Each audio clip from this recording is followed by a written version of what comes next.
Well, good morning, good afternoon, good evening, wherever you happen to be in the world today. We'll be getting started with our Final Fantasy stream here. We're in the Sea of Clouds, visiting Oxundu and the Vanu Vanu. Here it goes. All right. Let's see.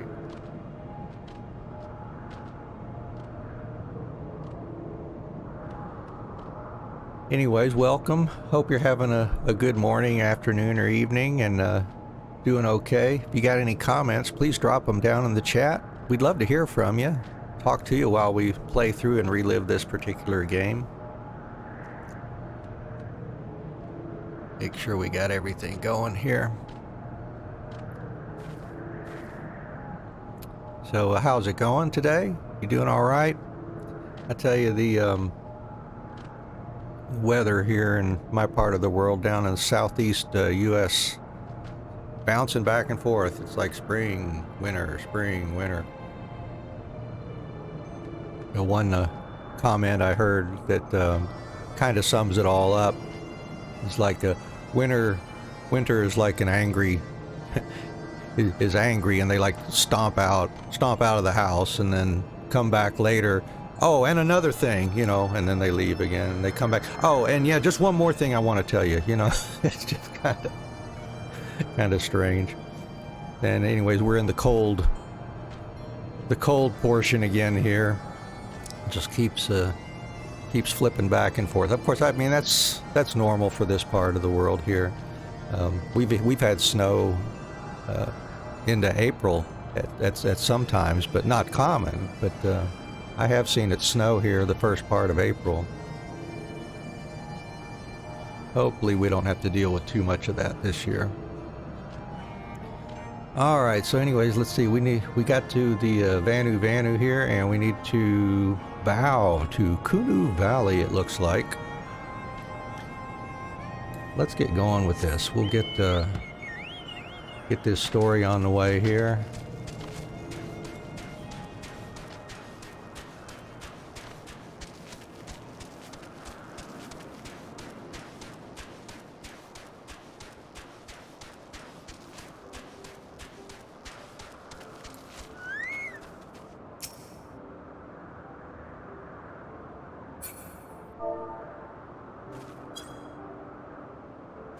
I guess I need to target him first.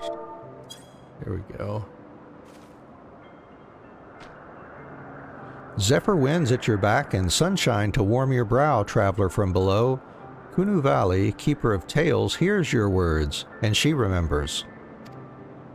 In times long ago, in lands elsewhere, before even the clouds see, the white is one among many.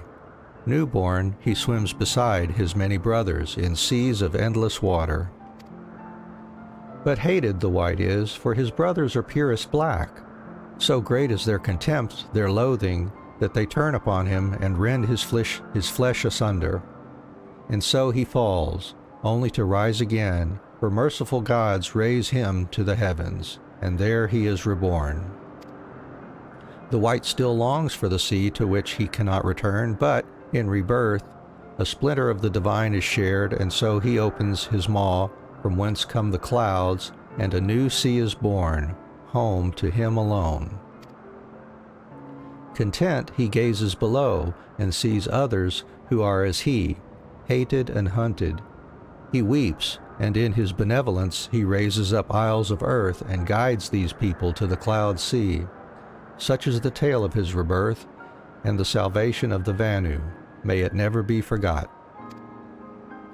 But this demon which menaces the cloud sea, his rage is that of the Vundu, his hunger that of a wild beast. The isles are his gift to us, yet now he must consume them? Kunu Valley knows no tales like this. Okay. Report back to Alphino. It's little bits of lore like that I tend to forget. You go through the game and big things stand out, like last time when we lost Horshaphant. Those sorts of events stand out, but then some of the specific pieces of lore like that just tend to get forgotten, by me anyways. I mean, some folks are not quite as forgetful as I am, of course.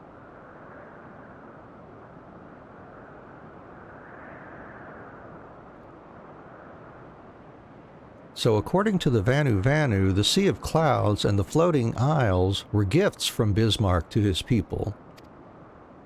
Gifts which he has taken to eating, yes? Technically within his rights, I suppose, if perhaps a little ungenerous. Gods, eh? But what of you, Alphino? Did you learn aught of value?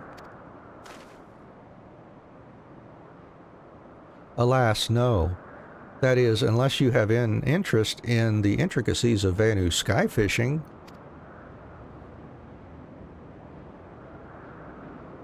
Sky fishing? My gods, that's it? Alphino, my boy, I could kiss you.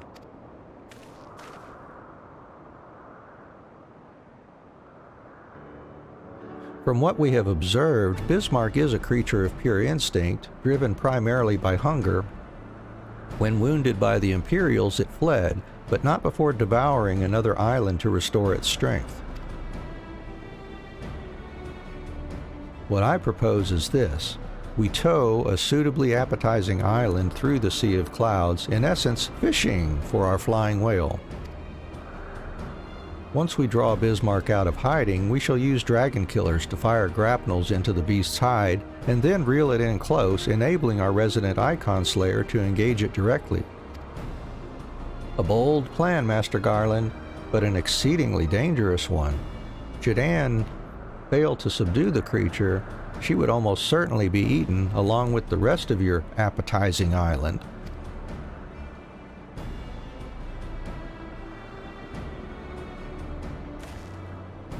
Oh, she won't fail, and if anything does go wrong, I'll be at the helm of the Enterprise ready to tow her out of trouble. I wouldn't entrust a task like this to anyone else. Nor I. I trust you have no objections to my joining you as well? Not at all. The more the merrier. Right then. It seems the boys and I have a lot of work to do if the Enterprise is to be ready for our fishing trip, while you two need to find me some bait. And not just any island, mind. I want a mouthful at most.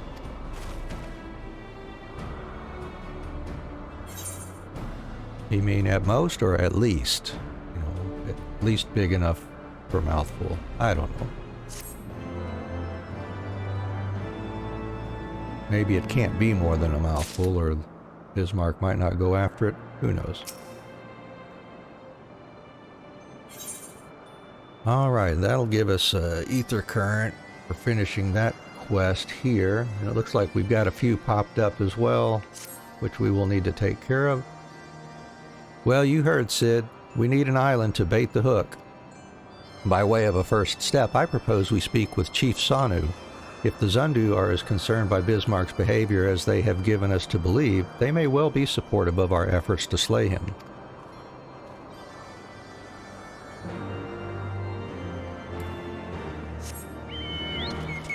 Let's go grab these other quests here too.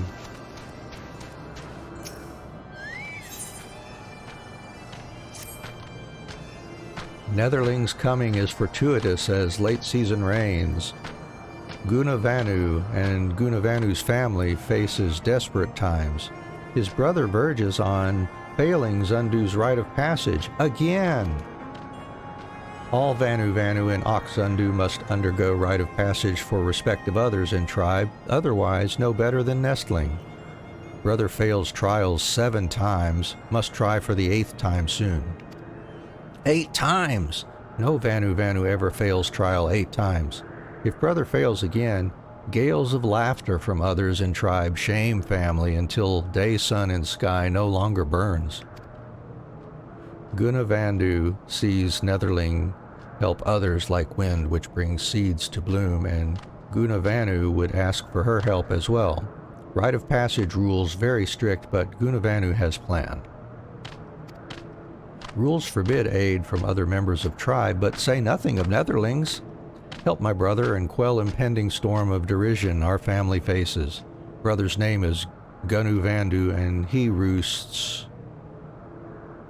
Ah, Vanu Vanu knows not where. Brother's temperament changes faster than breeze in autumn. Ask other Vanu Vanu and seek him out, or Vanu Vanu stays nestling forever. Okay.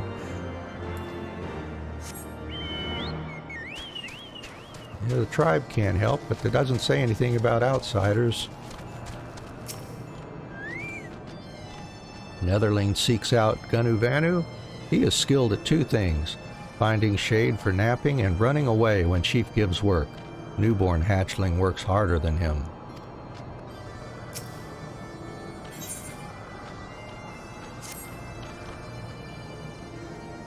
Vanu Valley cannot escape unending thunderstorm of buzzing bugs and desires sleep more than rain during summer drought.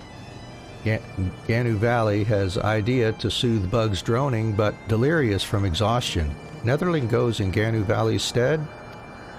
To east lies gurgle grass, which devours bugs as Vanu hatchlings feast on Wamora Kampa meat.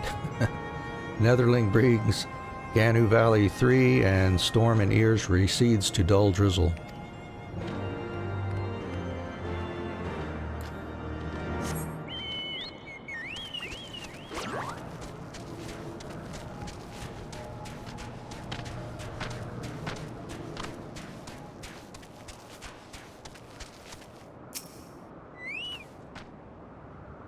Vanu Vanu never where he should be. While other Vanu work, Vanu Vanu soars like Griffin in his dreams.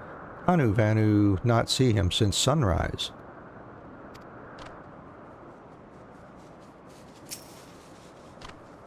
Netherling finds Vanu Vanu easily. Look under every tree and village. Vanu Vanu follows shade as sunset follows sunrise. Say to Vanu Vanu, "Wake up!" and Netherling come to know true meaning of panic.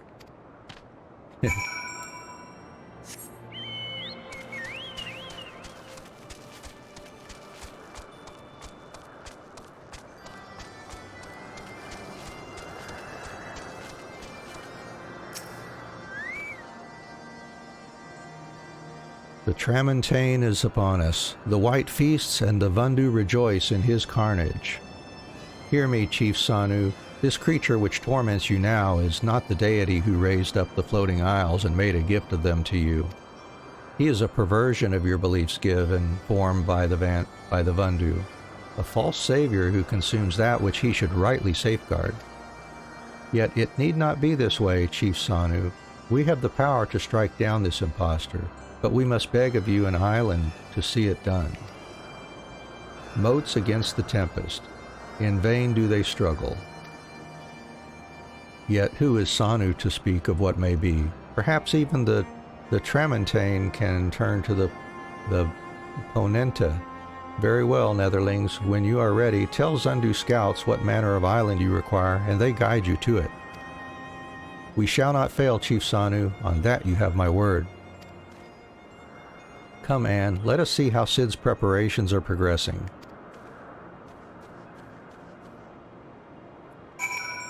All right. Let's see. Go find Sid. We got to get some gurgle grass. Finish these two auxiliary ether current quests.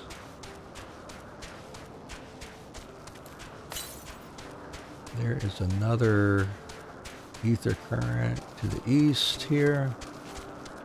All right.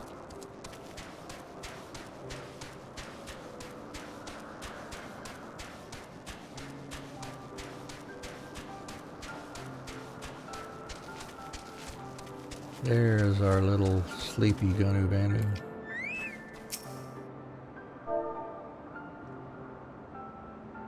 Say, wake up.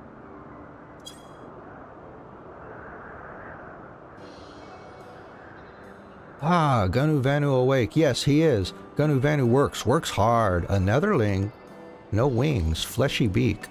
Not Vanu, certainly. Netherling should not sneak up on Vanu Vanu that slumbers, claws cut sharper than fierce gale. Well, you see, you need to be doing this. What? Vanu Vanu's brother sends Netherling to help with rite of passage. Vanu Vanu passes right and is no longer a nestling. Heaven shine on Vanu Vanu this day. Worry of failing 8 times weighs heavy on heart. But now with Netherling's help, Vanu Vanu casts off weight and soars higher than any in Oxundu imagines. Alright, well, good deal.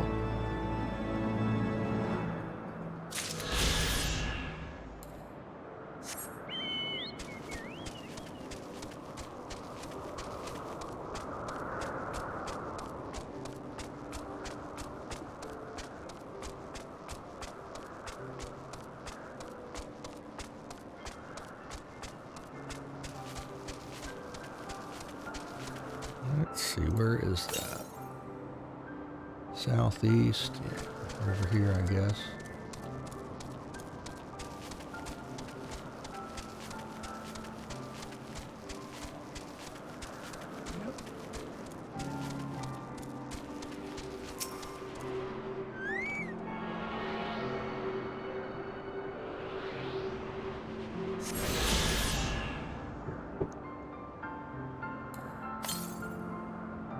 And that's all of the ether currents that we can find out by themselves.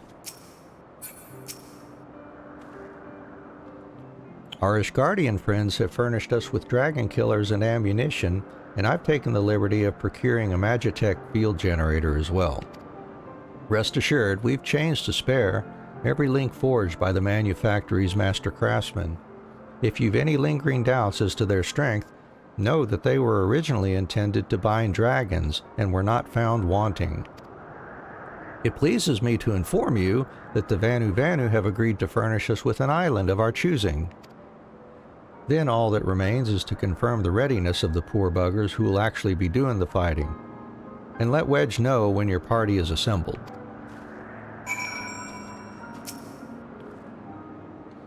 I probably shouldn't be telling you this, but I don't like this plan. I don't like it one little bit, but I can't help being excited all the same. So tell me, Anne, are you ready to hunt the white whale? Sure. After you then, Anne, all aboard.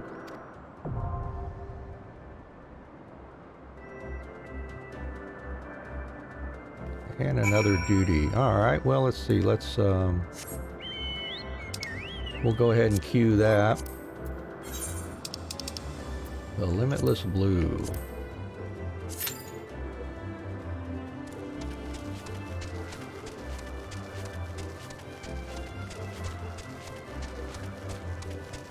And we'll see if we make our way up here to the last ether current quest before we get popped into a queue or not. If we have to do it, we'll come back again to finish it off.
That's that one.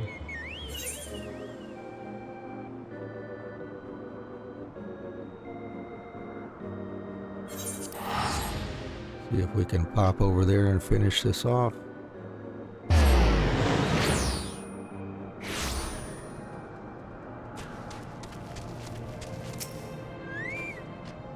Sleepless nights make Ganu Valley's mind maelstrom of fog. Does Netherling bring plants Ganu Valley seeks?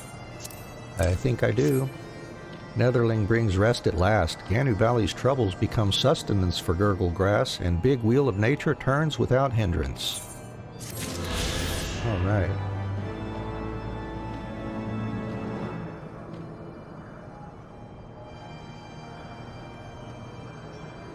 So now we'll just wait to get into a party that's going to be fighting here in the Limitless Blue. Let's see. Something else we can do. Give it a try anyways while we wait.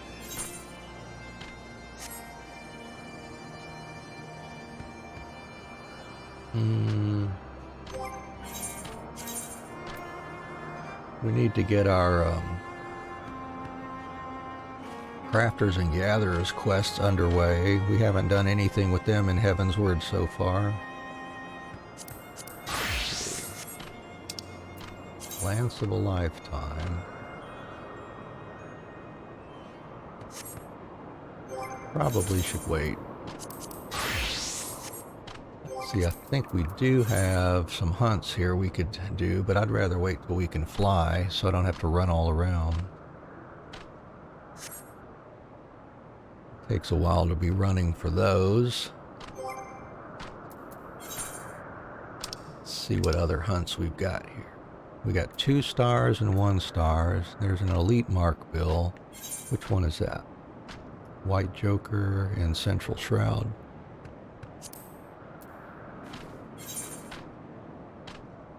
And some regular mark bills, which we haven't done any of those.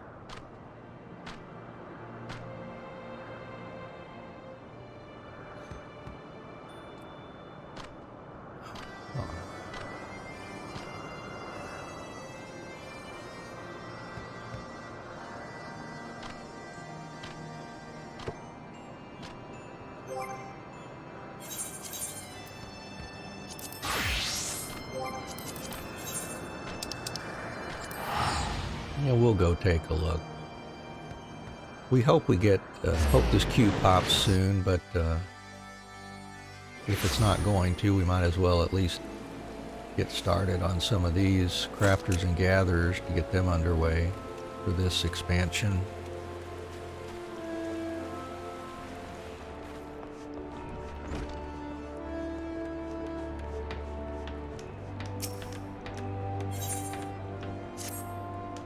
Ah, Anne, I trust you have continued carving away at perfection in our art.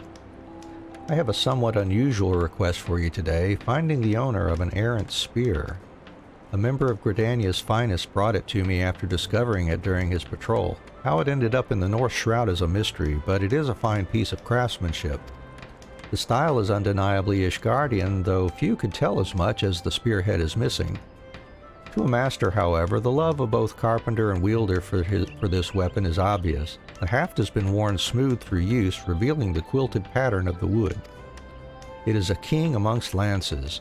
I thank the whaler for his help, though it is a great pity he could not find the spearhead. Regardless, it deserves to be returned to he who loved it. I know I would be distraught if I lost such a treasure. As guildmaster, my duties keep me firmly rooted here. Yet you, as an adventurer, have spread your branches far and wide, hence why I have brought it to your attention. Thankfully, the lance gives us a clue as to its owner. Here, the winged crown of the Temple Knights carved upon the shaft. Of course, this only somewhat narrows the field, but a member of their order may be able to help. Judging by the age of the spear, the more veteran the better. In any case, I now leave this in your capable hands.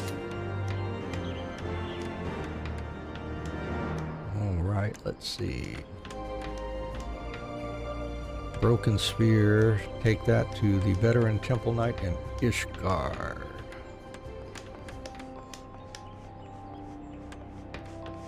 And while we're here, okay. Excuse me. Change to leather worker. See if we make our way on up to Giva. Get that one started.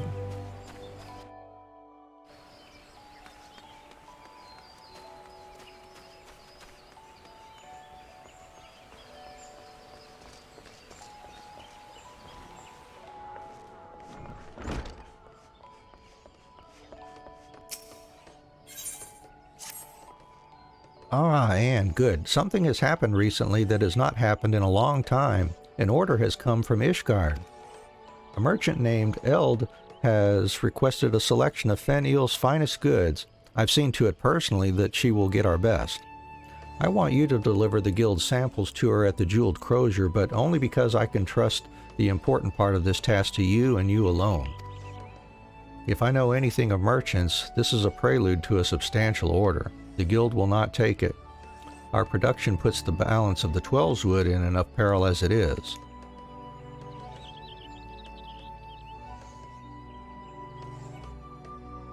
There, I believe you can turn her down without offering offense, and if she is insistent, you've learned how to say no from me. In any case, I trust I won't be hearing more about the matter. All right.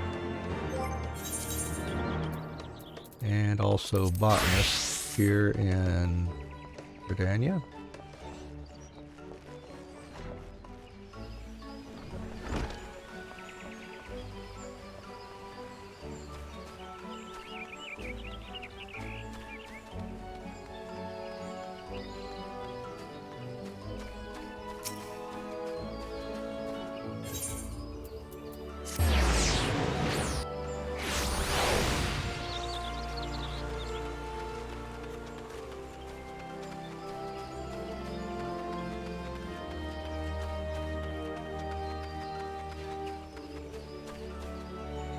Hey, Tony over on D-Live, thanks for the follow, I appreciate it. How are you doing today?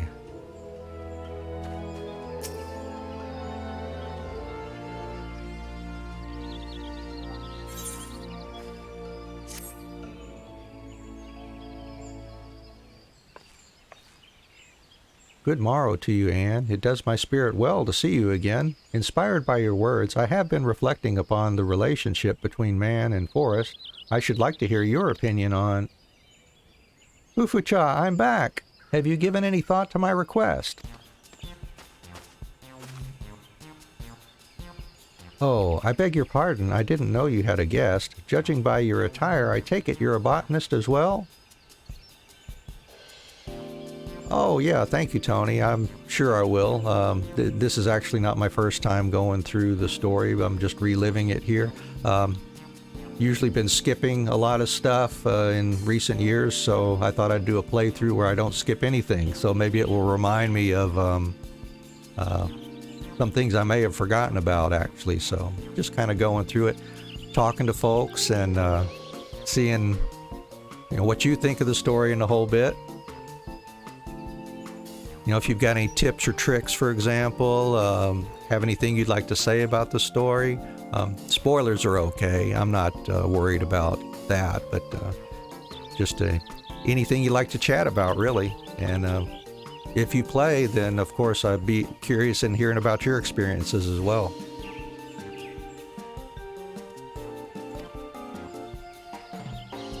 I am sorry, but our situation is unchanged. I am afraid there are no botanists at present who can assist with your story. I won't make a burden of myself, I promise. I just need them to answer a few questions in their spare time. What about this adventurer here? She looks like a capable sort. Anne, well, she is certainly one of our best. But first things first, allow me to introduce you to Muji Murala, a reporter for The Raven. She is planning a series of articles for which she requests our guild's cooperation. Specifically, she would like to follow the doings of a first-rate botanist for an indefinite period of time. Alas, none among us who meets her stringent requirements can afford to engage her at present. None save for perhaps you, Anne. Ooh, my salvation is come and her name is Anne. What exciting adventures into botany will she take me on, I wonder? As to that, we have received a petition for aid from faraway Ishgard. You will recall our dear friend and colleague, Roytaloin, who resides in the central highlands of Kurthis. Well, a friend of his is struggling to raise crops in the Ishgardian frontier, and he begs us send a botanist to aid him. The Ishgardian frontier? That sounds positively wild. I can already picture the title, Foreign Botanist at the Fore Frontier. I've got a good feeling about this.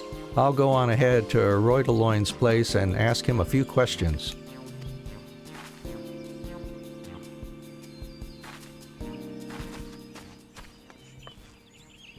She certainly wastes no time. Assuming you are willing to take on this task and bear with Mujia, please pay Roydaloin a visit yourself and have the particulars from him. I have no doubt that you will gain much from the experience. For good measure, here's a letter of introduction, and in case you have forgotten, Roydaloin can be found at Skyfire Locks. Good luck to you, Anne. Hey, just in the nick of time. Good. Let's change our... I'm glad it waited until I got finished with that. Alright, well, let's get in here and go fight Bismark.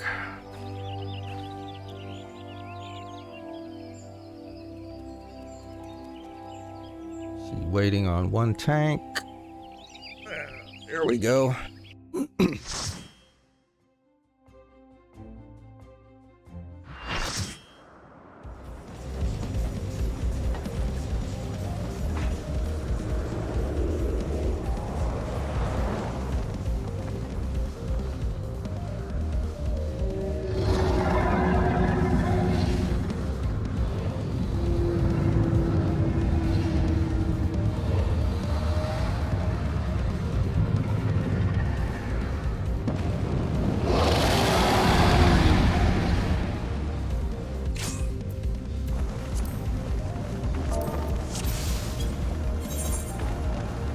Whoops, what did I do there?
Oops.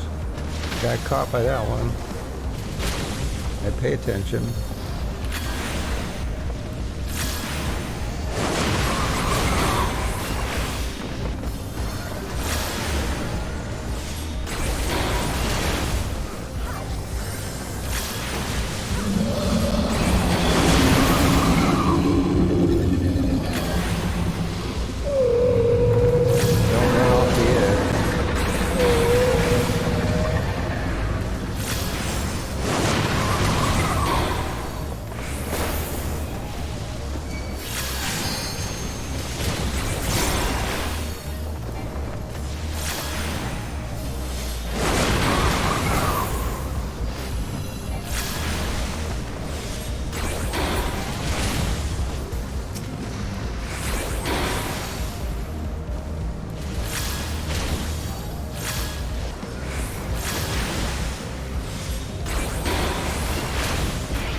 dragon killers there, it looks like. Yep.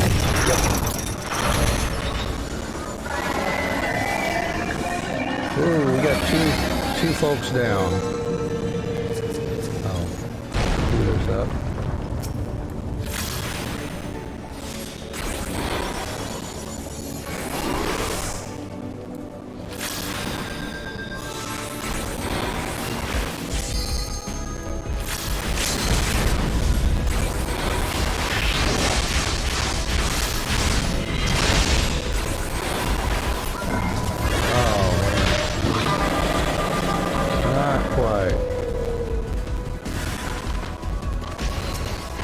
Gotta go through another round of this.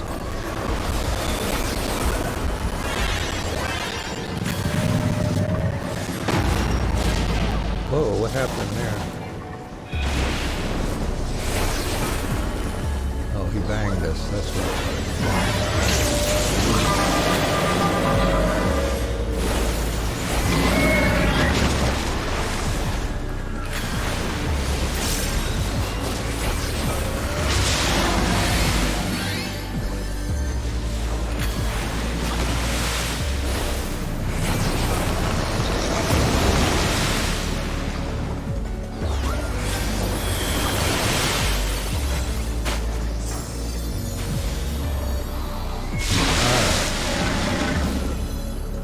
Try him again. There we go.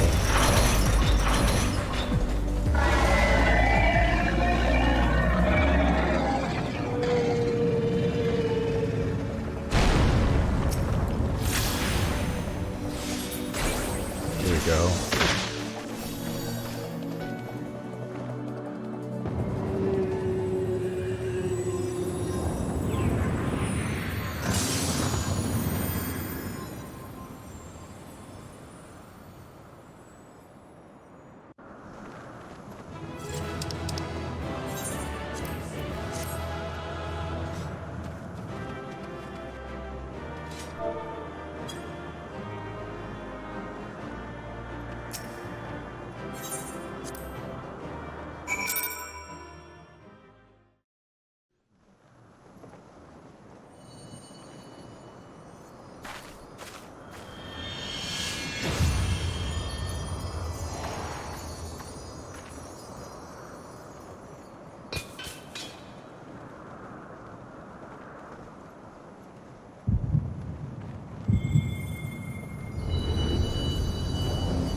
Ah, yes, regaining another crystal, I think. Right, good.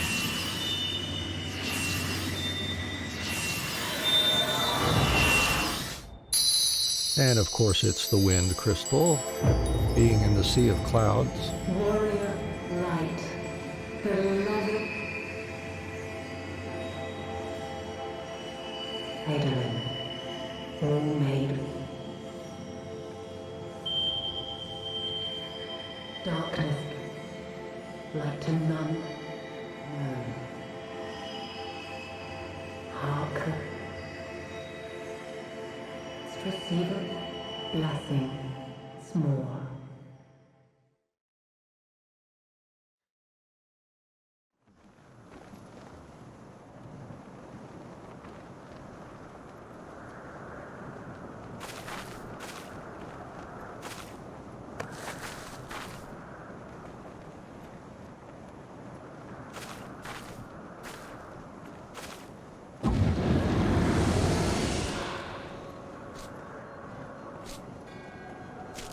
So falls the Lord of Mists, as did all others before him.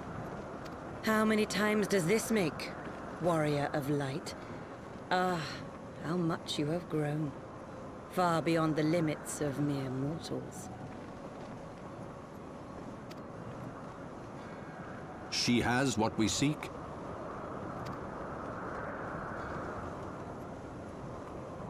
That she does.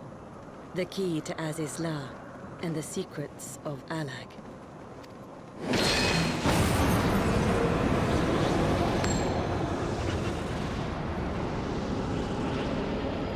I see you have regained the blessing of light.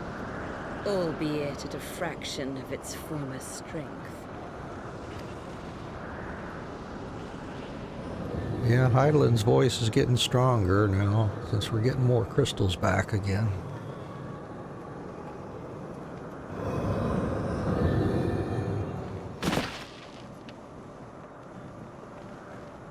My thanks to you, Asyan. And to you as well, Warrior of Light, for saving us the effort of slaying Bismark.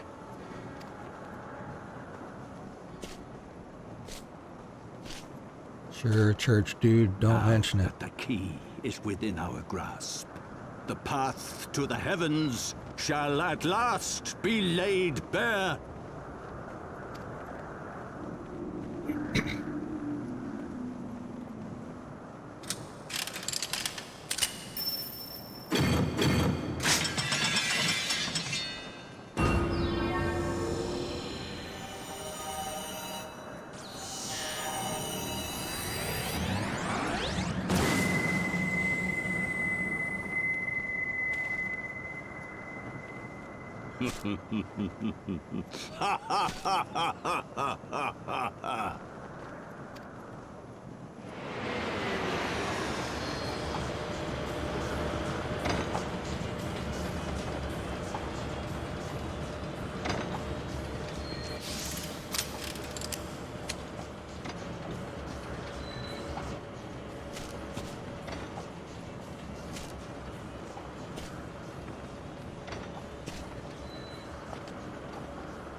By our deeds shall the wrongs of antiquity be righted, and man reclaim the reins of history.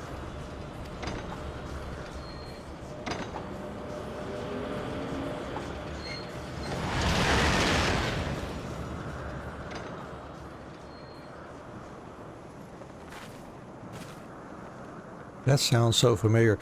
The man reclaimed the reins of history. Have you ever played Final Fantasy XII and you run into Sid? He has a similar line of thought. I remember in his speech as well.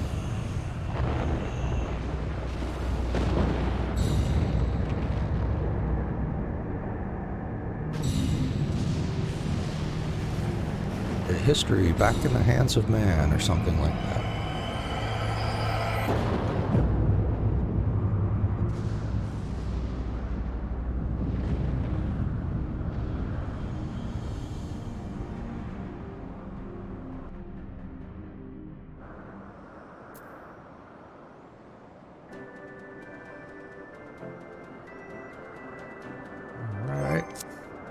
This should give us our ability to fly, I think. Forgive me, Anne. Had I known what was happening, mayhap I could have done something to stop them. Alas, Wedge and I were still sealed within the engine room and heard naught of the struggle until it was over. And now, for all our efforts, the Archbishop holds the very thing we sought to keep from him. But all is not lost, for we yet live, and we know their destination. Let us give chase and bring an end to their machinations. There we go. We can fly here now.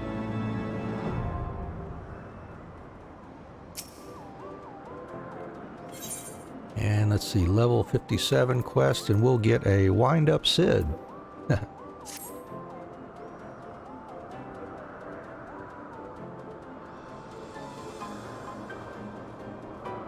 Oh yeah, thanks Tony. Yeah, that was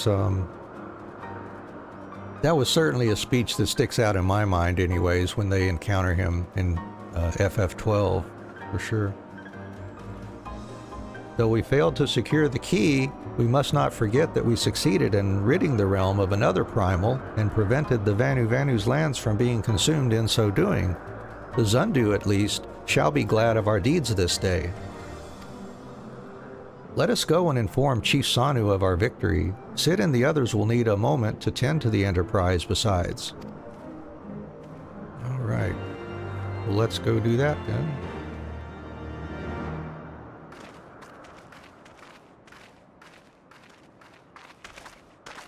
Wait, something is amiss.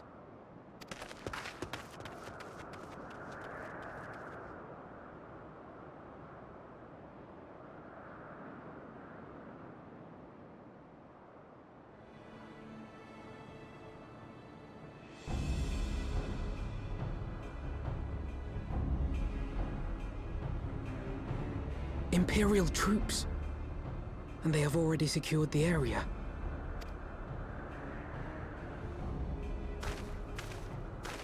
Reveal yourselves at once!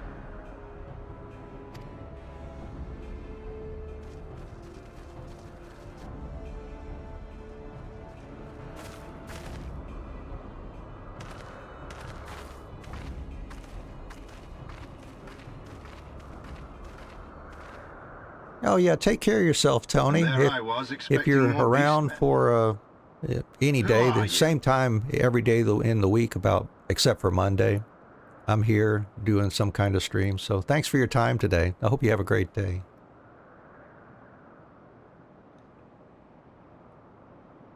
And there I was expecting more beastmen. Who are you? I thought Ishgardians responsible for the disappearance of our scouts, but I see now that I was mistaken.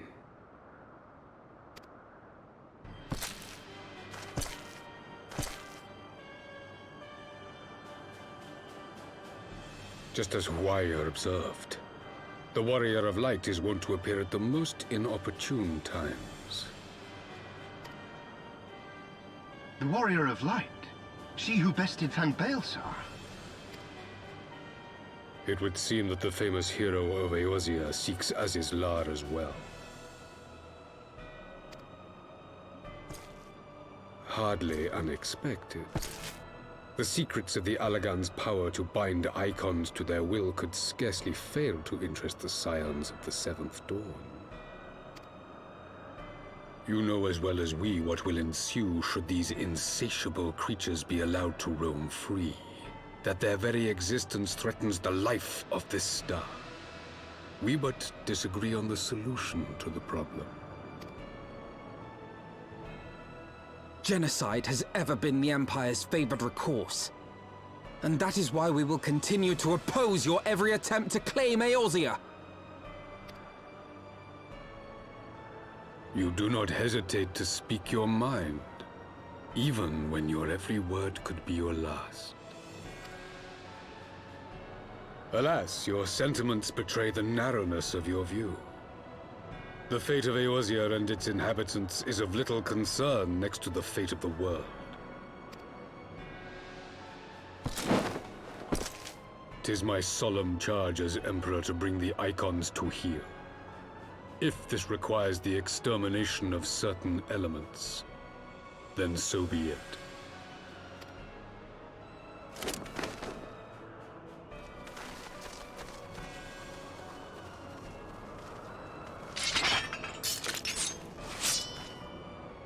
No, don't! They are not his thralls!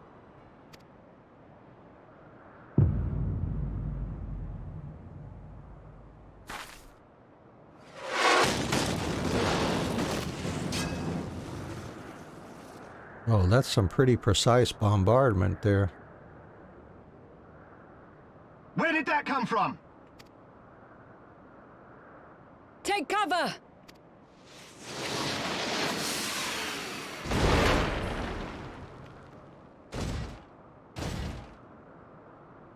Your Radiance. We must withdraw.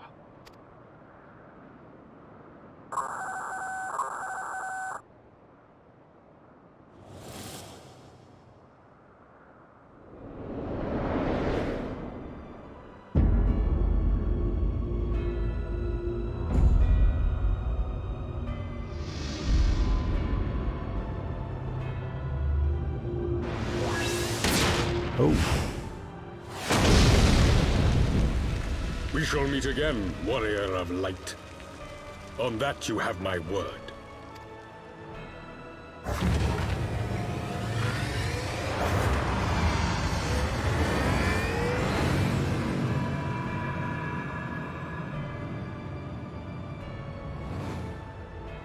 So Garlemald too has designs on Azys Lla.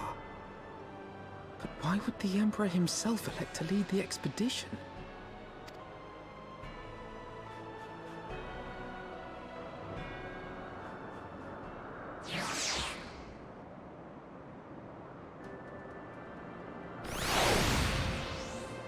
Man, that's some surgical striking there.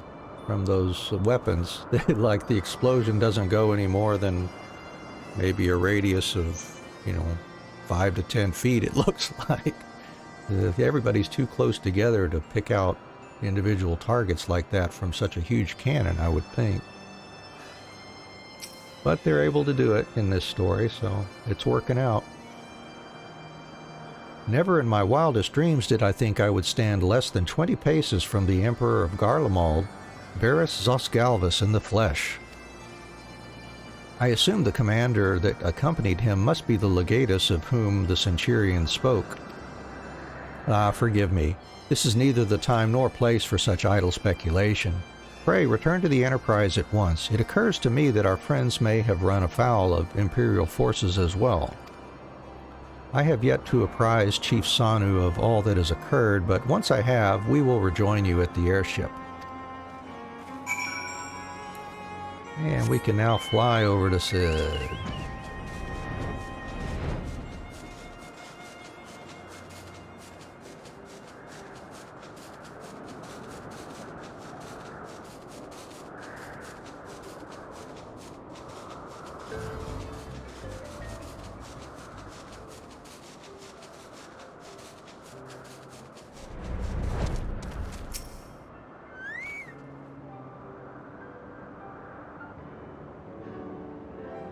Thank the 12 you're alive, Anne. When that battleship appeared and fired on the village, we feared the game was up for you and Alphino. What in the seven hells happened out there?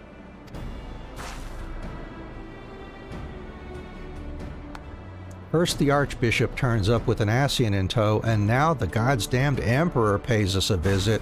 What is this, a procession of notable bastards? Who's next? The Keeper of the Seventh Bloody Gate?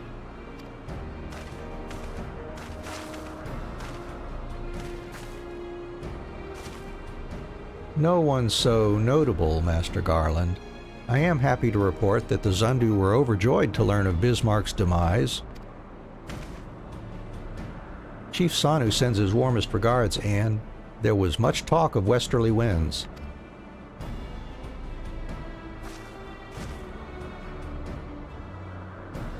Miraculously, none suffered lasting harm during the raid. It would seem the Zundu were taken entirely unawares and wisely chose to offer no resistance. I sense they have no more to fear from the Empire, for the present at least. Had the Emperor truly been intent on their extermination, Ox Zundu would already have been leveled. Plainly, Varus is only interested in reaching Azys Lla. Speaking of which, if you're all ready to continue the chase, the Enterprise is as well. Shall we?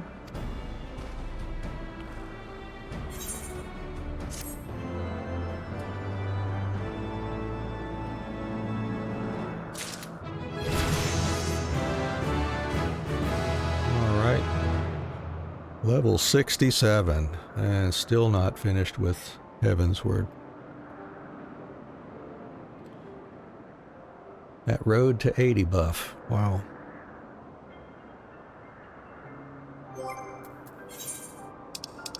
Right, let's unpack our wind-up Sid.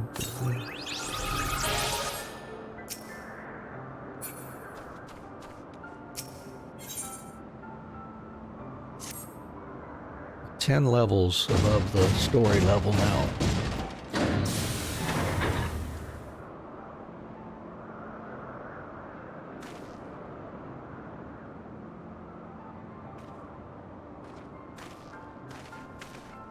Lest you wonder, Wedge was able to calculate the heading indicated by the beam of light emitted by the key. If Azys Lla lies in that direction, we'll find it.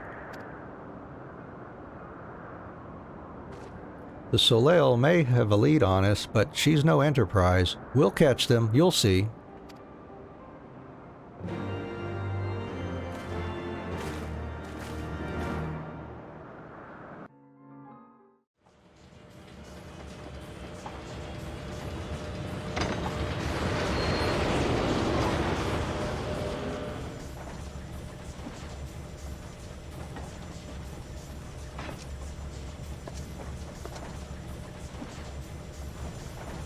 I did not think that I would ever have occasion to pilot a suit of Magitech armor again. Least of all under these circumstances.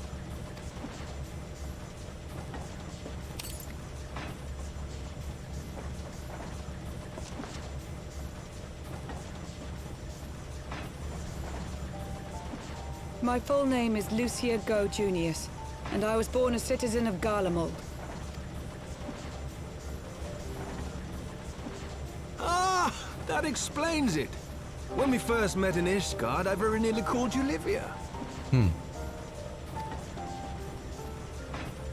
Livia? Livia Sas Junius? The tribunus who served under Gaius van Baelsar? Aye, she was my sister, though we spent little time together. After our parents were killed in an uprising, we were sent to live in different households, setting us on separate paths. Livia felt at home on the battlefield and chose to become a soldier, while I underwent training to become a spy. Then, Ishgard was... My mission. It was believed that Allagan relics of great worth were stored in the vault, and I was sent to investigate. Though I was given little information at the time, I now suspect I was searching for the key we but recently lost. And then I met Sir Emmerich.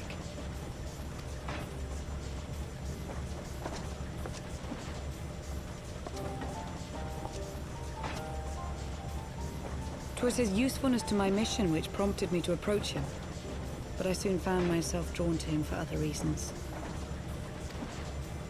He too was a prisoner of his past, judged for his heritage as a bastard son of the Archbishop. Yet unlike my sister and I, he did not curse his fate. He simply rose above it. In time, I came to realize that I had found a man worth following, and a new home besides. And when I subsequently confessed all to Sir Emmerich, he was good enough to accept me into his service. I do not question your loyalty to Sir Emmerich. 'Tis your loyalty to your sister which concerns me. I have long been of the opinion that those who dwell in the past risk losing sight of their future. My sister fought for her convictions and for those she held dear. So do I. So must we all. Well, I, for one, am happy to welcome a fellow Garlean to our merry band. Especially one who can make Magitech armor sing.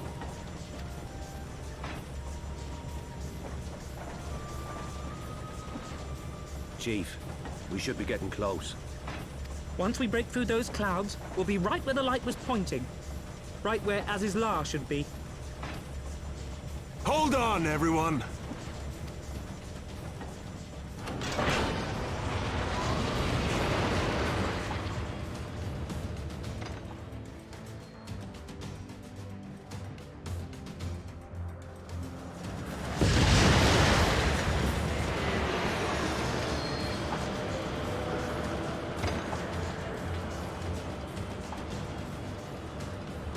Look!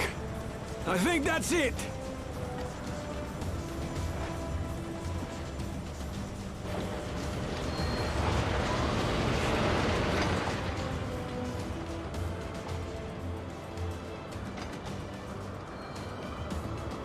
Chief, is that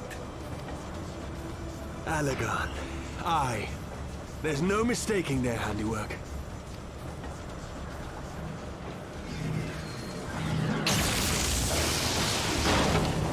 What was that?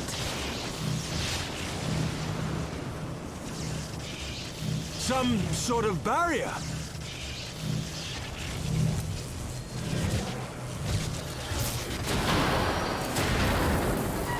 She won't hold, Chief! She's breaking up! I've lost the auxiliary propeller!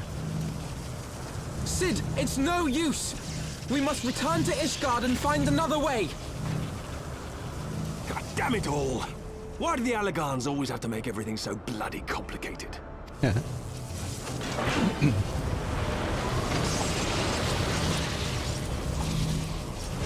Oh, hey, Lily. Good to see you again this morning. Hey, if you don't mind, check me on the sound levels for this this stream here too.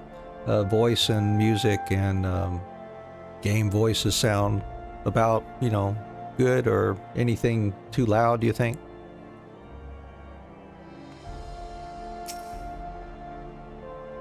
And we barely finished repairing the damage incurred during our skyfishing trip. On the other hand, any landing you can walk away from, as they say. I can only presume the Soleil passed through the barrier unscathed. That would certainly explain why the Vanu called it a key. Okay, thank you, Lily. I appreciate that.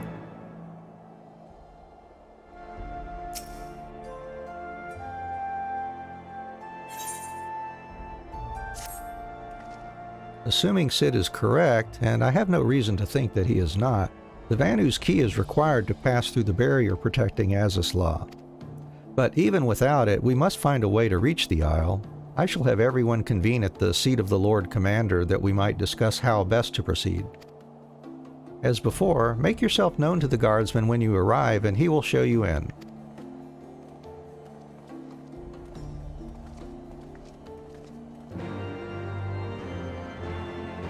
Alright then, let's see. To the seat of the Lord Commander.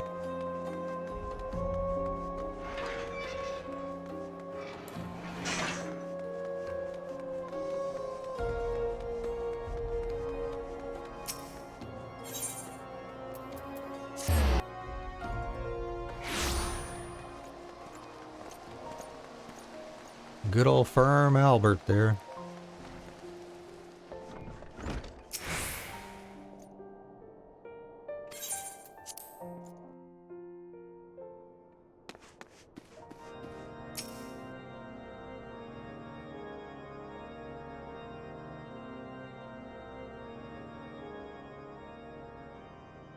In summary, the Isle owes its lofty position to the industry of the Allagans. And we can be all but certain that the Archbishop and his cronies are enjoying the view from its top. I see. Oh yeah, I'm in the southeastern U.S. on the East Coast, Lily.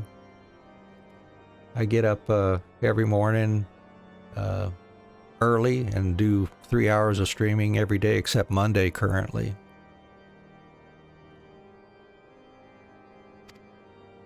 If we are to join them, we will first need to pass through the Isle's etheric barrier, which is, alas, more powerful than most. Powerful enough to make a mess of a perfectly good airship at any rate. As far as I can gather, the barrier mechanism draws ether from the surrounding environment and polarizes its elemental aspect to produce what is, in effect, a wall of lightning.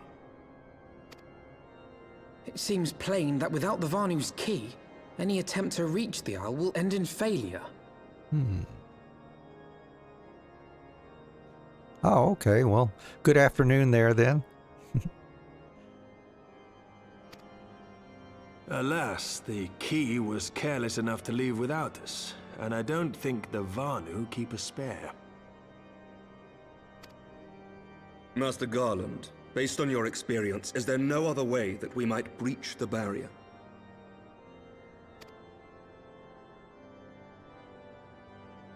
Well, in the past, we've beaten similar barriers by nullifying them with elemental converters. But the one we're up against this time dwarfs aught we've encountered before. The Enterprise simply isn't large enough to bear the requisite amount of crystals.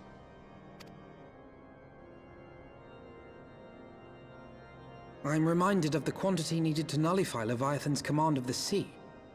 A veritable mountain of crystals that could only be borne by lashing 2 galleons together to form a twin vessel, scarcely able to propel itself, much less fly.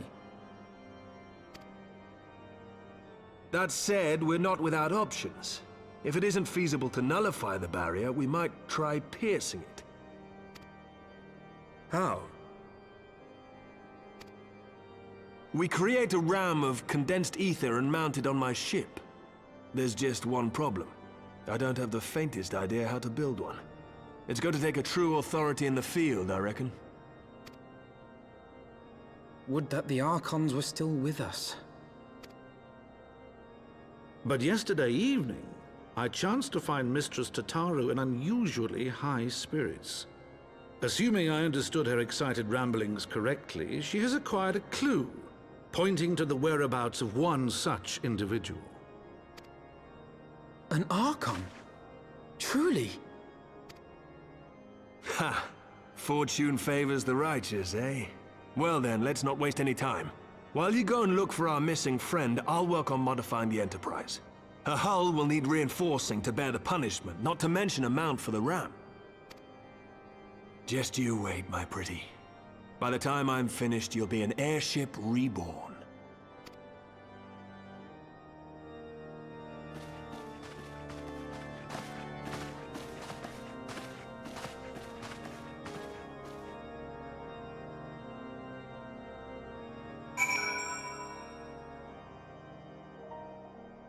All right, let's see what she's got to say for us here.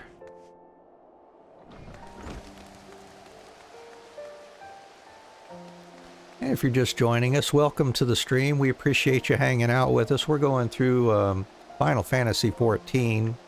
Not skipping anything, just reliving the story. Not worried about spoilers or anything. You know, if you've got any kind of comments on Final Fantasy, by all means, you know, drop them down in the chat. That's what we're here for, just to play and chat with you.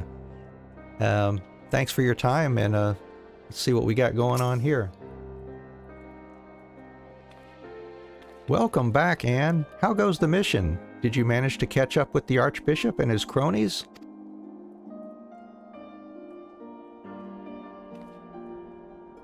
So, you finally arrived at Azys Lla, only to find your way barred by some sort of barrier. Typical. But it's not all bad news. I've made progress in the search for our friends. Don't worry, Anne. We'll get to Azys Lla yet.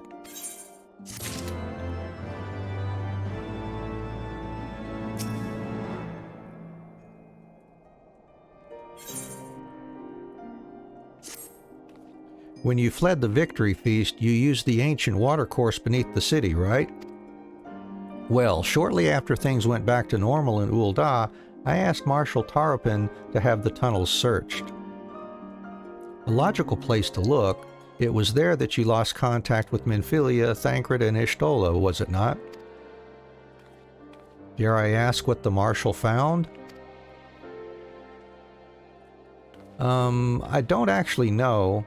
Pippin's message just said that there had been a discovery and that we were to come to the Hall of Flames at our earliest convenience. I dare not think what it might be. We should depart at once. Tataru, let Urianger know to join us in Ul'dah. He will wish to be present as well. Yes, sir.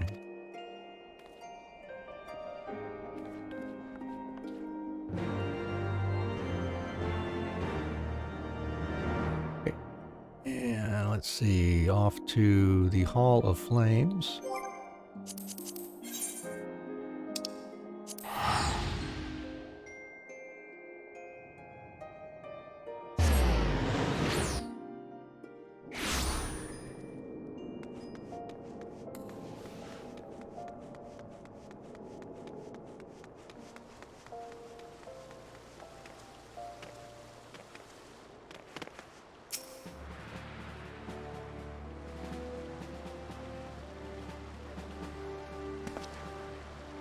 We are grateful for your assistance, Marshal Tarapin. You saved Her Grace and Father both. 'Tis the least I can do to repay you. Forgive me my impatience, Marshal, but your missive mentioned a discovery?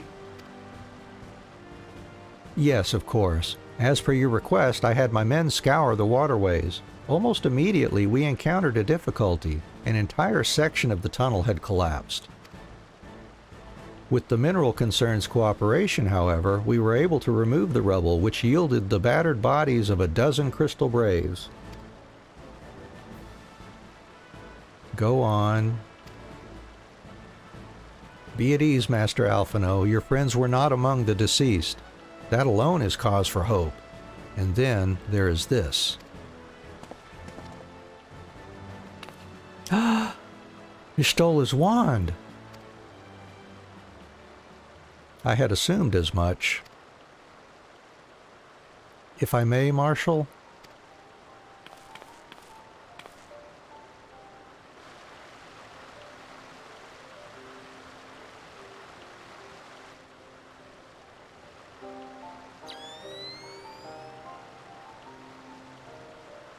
"'Tis as I did surmise.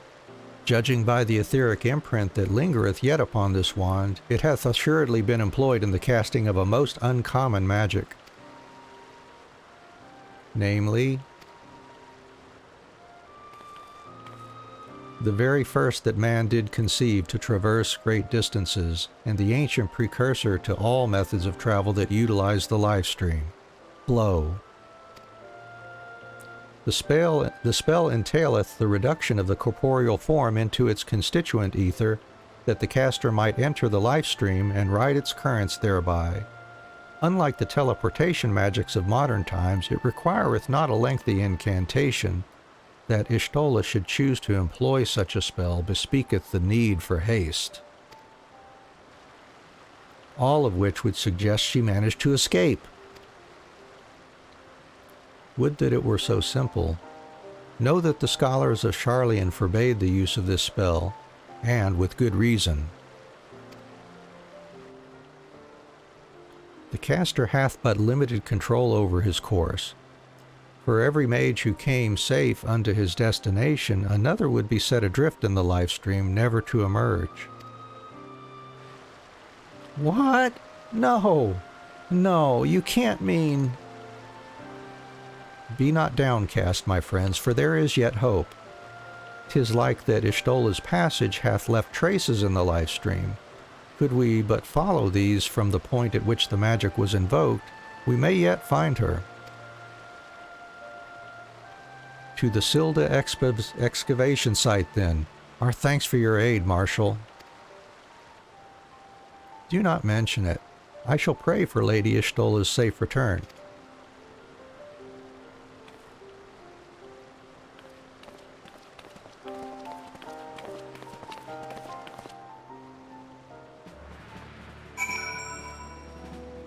All right, and let's see, while I am here, let's prioritize that one.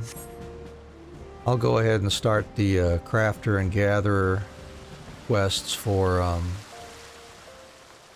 those jobs that are here in Ul'dah.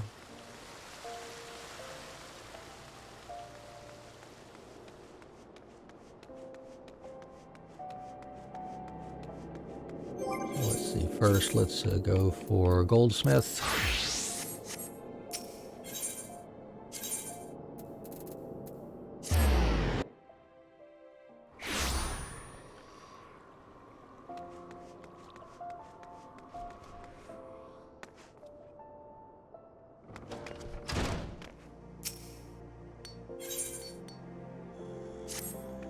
And just the woman I was hoping to see, and I'm not saying that just to be nice. Mind you, I do pride myself on being nice. You recruit more apprentices with honey than vinegar, after all, but where was I? Oh, of course, there's a certain someone I'd like to introduce to you. A special someone at that. His name is Marcel, and he's in charge of handling commissions from some of Esthaim's more prestigious clients. We're talking the elite of the elite here. Marcel's clients expect nothing less than the finest, which means that Marcel trusts only our guild's most accomplished to fill his orders. Getting the call from Marcel is a sure sign that you've made it in the goldsmithing world, but I'm sure you can see where this is going, Anne. It seems your fine work has earned you something of a reputation. With that, plus a vote of confidence from little old me, Marcel has personally requested your services for his latest commission. Why, he's waiting for you at Esthaim's Aesthetics even as we speak. You're excited, aren't you? I know I'm excited. Right. And then we'll begin Weaver here as well.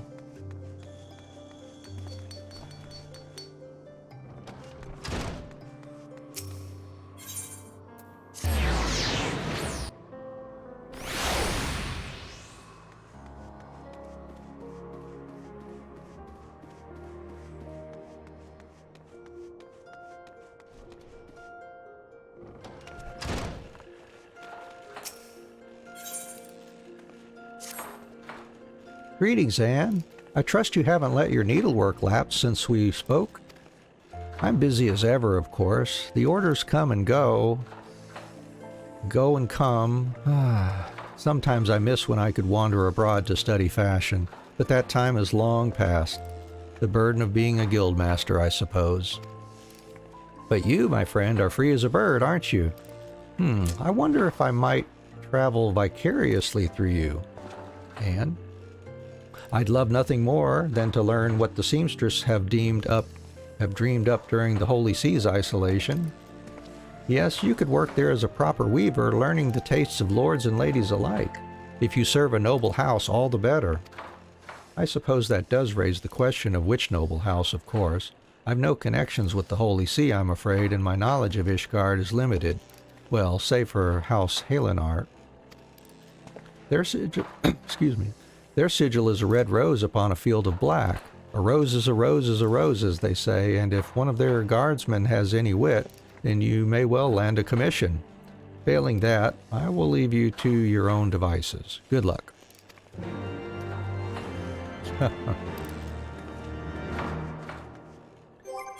And then Alchemist.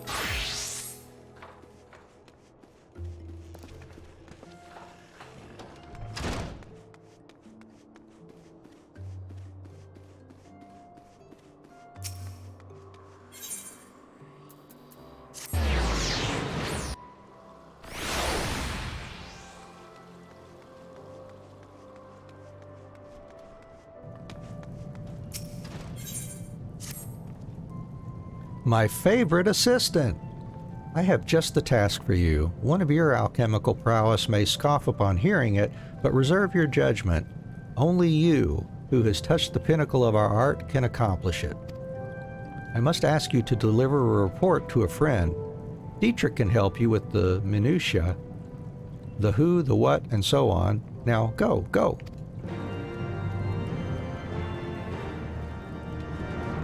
Let's see what Dietrich has to say about this. So, he foisted it upon you, I see. Here's the certificate of appraisement for Wiltwake.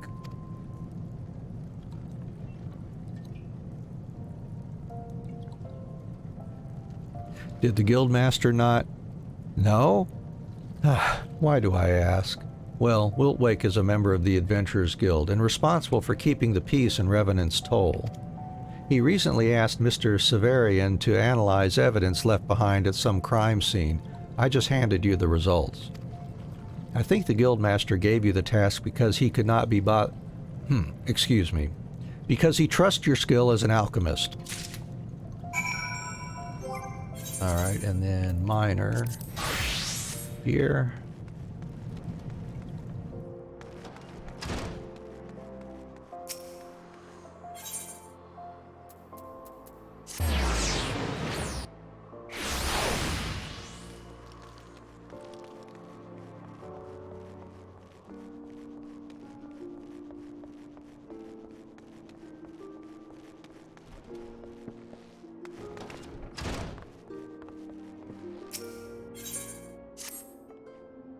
Well, Anne, as I live and breathe, I don't suppose you would be interested in a commission, would you?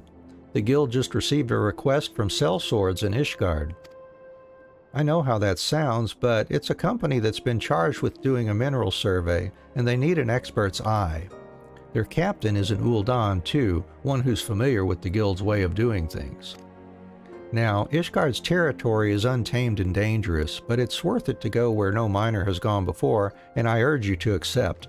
Lynette can supply proof that you're a genuine guild member if you do.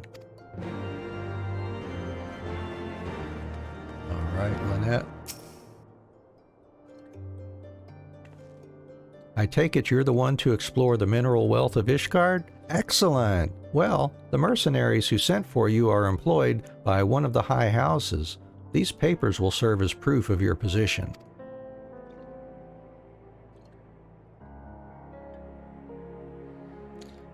As you will technically be employed by House Fortam, I think the courteous thing to do is to go to their manor and speak with a knight. The best of luck to you. Alright, let's resume the story from here. And we'll make our way over to Limsa Lominsa at some point to start those crafting and gathering sequences.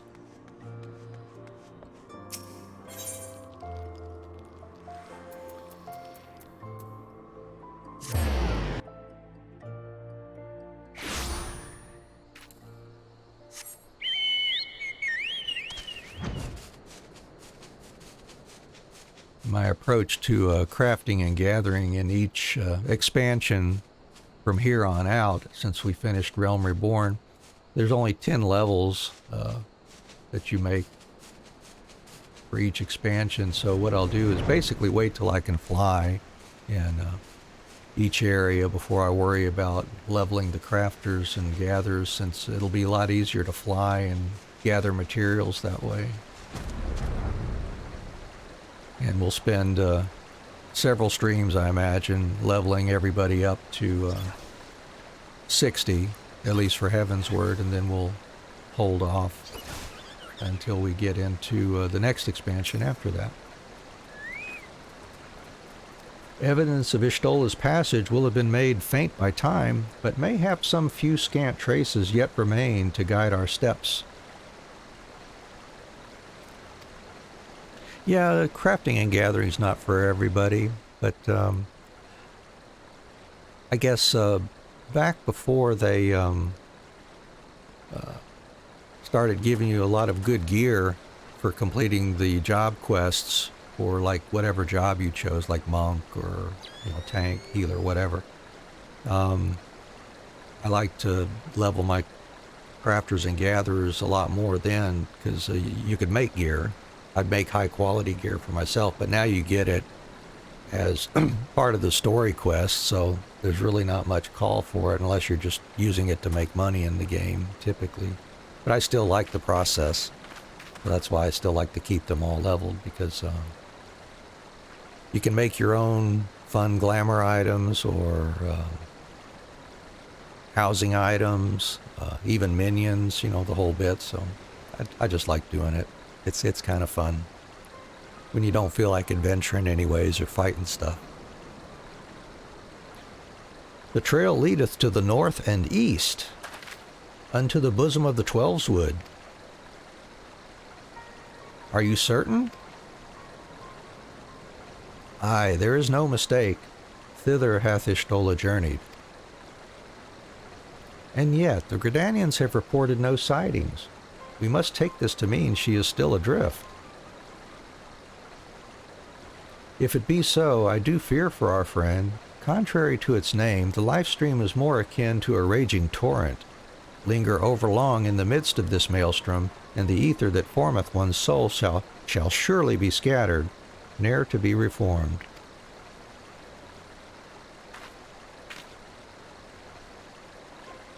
We have no time to waste. Urianger, pray explore all possible options for reversing the effects of this forbidden magic. And Tataru, we three shall press on to Gridania and petition the Elder Seed Seer's aid.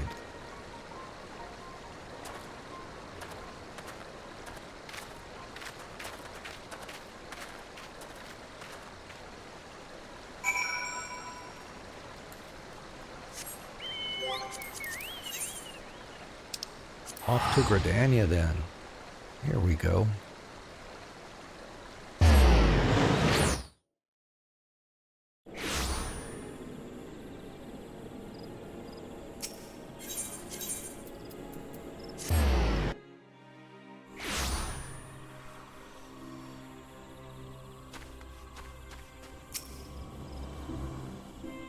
It is said that the elementals perceive the life stream. If, as we suspect, Y'shtola is still adrift in its mist, they may be able to find her, but if we are to appeal to them for assistance, we must needs do so through their chosen, the Pajal.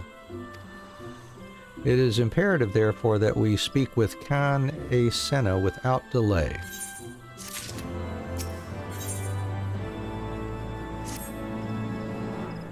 I have already requested an audience with the Elder Seedseer. She will receive us in the Lotus Stand presently. We need but speak with the Conjurer yonder to be admitted.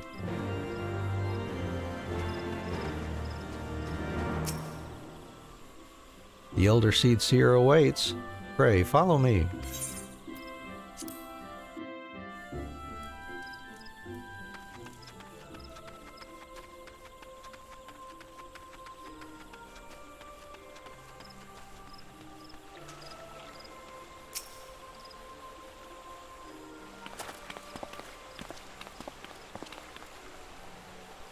Be welcome, my friends, and speak freely.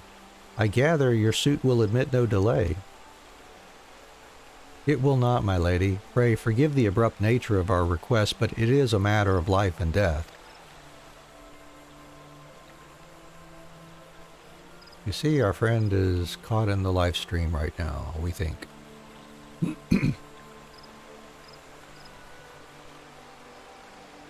I see. As you say, we must needs act swiftly if we are to free Y'shtola from the ungentle pull of the life stream.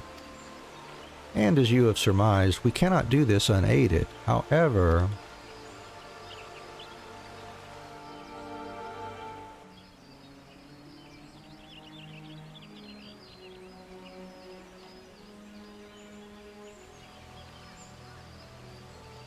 In requesting the Elemental's assistance to find Y'shtola, you must needs be aware of one difficulty.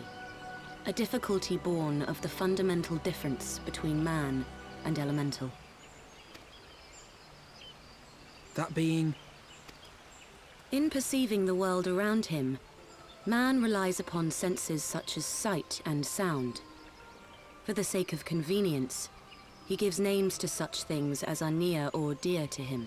Being formed of pure ether, however, such concepts are foreign to the Elementals. Instead, they perceive by observing the ebb and flow of the energies of life. So profound a division cannot be bridged with simple discourse. The Elementals' voices stir not the air, and thus reach not our ears, while our words are but wind to them. Though we seers can commune with them through feelings, naught that we can impart will serve to aid them in identifying Y'shtola. Nay, they must needs be presented with ether which is akin to hers. If you could but find a family member. Oh! I know just the person! Y'shtola has a sister who came to live in Gridania. She told me about her once. Oh, that is most fortunate indeed. Pray, seek this sister out then, and bring her to Evershade. There, we shall petition the Great One's aid in finding your lost companion.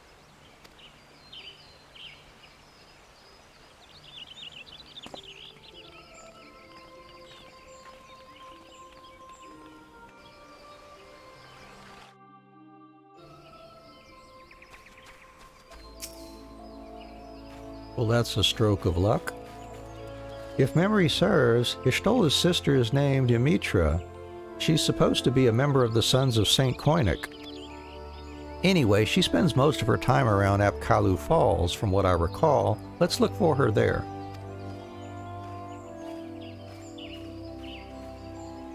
Hey, welcome, Basatai, if I said that correctly. Appreciate you dropping in to check us out today.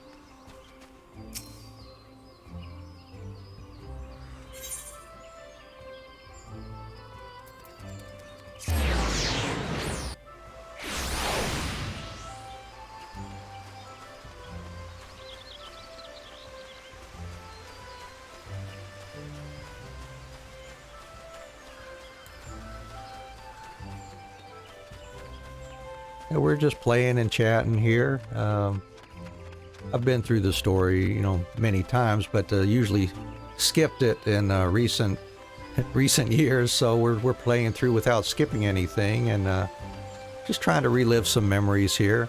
So don't worry about spoilers or anything like that. If you have any comments at all you want to make on the game, that's fine.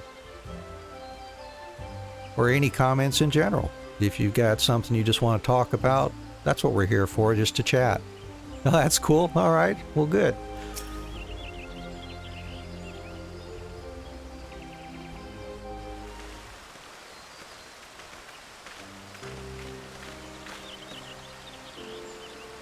Yes, is there something you require?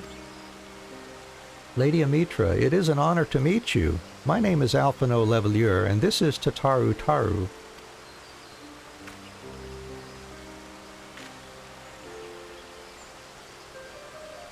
And my name is Anne Adventurer. So, you are my sister's comrades in the Scions of the Seventh Dawn. When I heard that your people were being pursued, I desperately sought to reach Stola, but all mine efforts were to no avail. Now I know why. A forbidden spell of all things. That she should be so reckless. But what's done is done. I thank you for bringing word to me. Needless to say, I should be glad to help. Though we were born of different mothers, our veins course with the same father's blood. I hope that this will be enough for the elementals. Come, let us make for Evershade at once.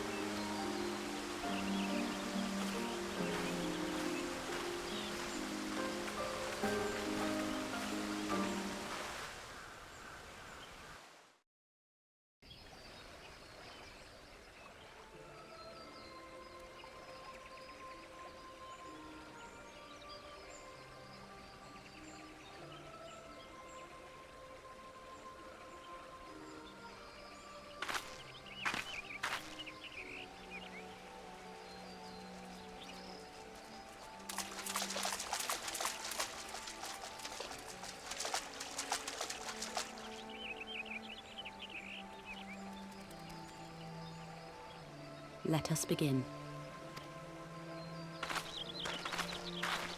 Raya O, Arun, if you would.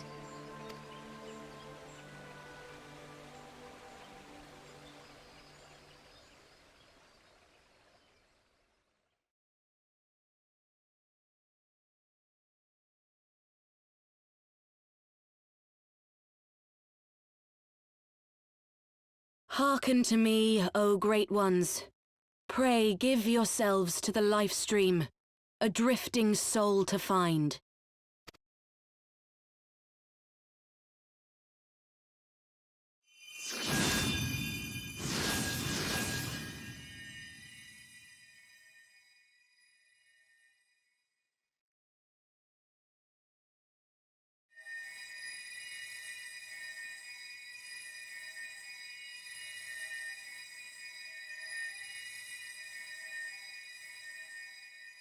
Please, Y'shtola. Please come back to us.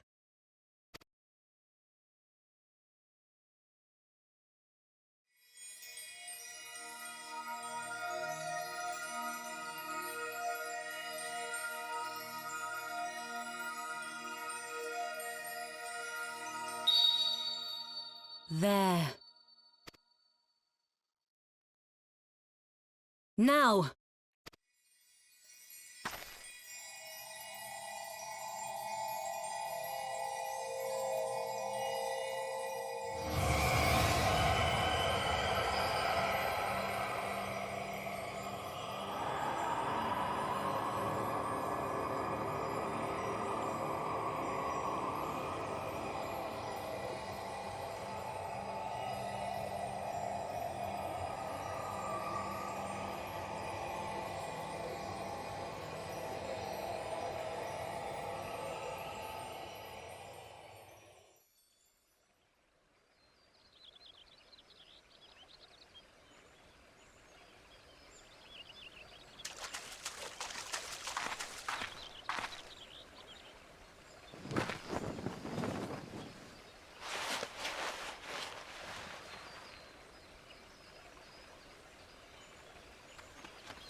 A room has been readied at the roost.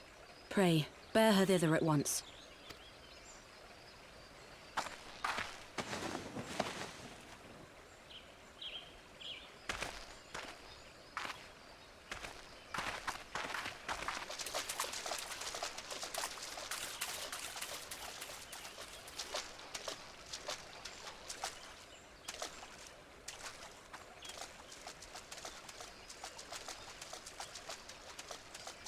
All that remains is to pray, my friends.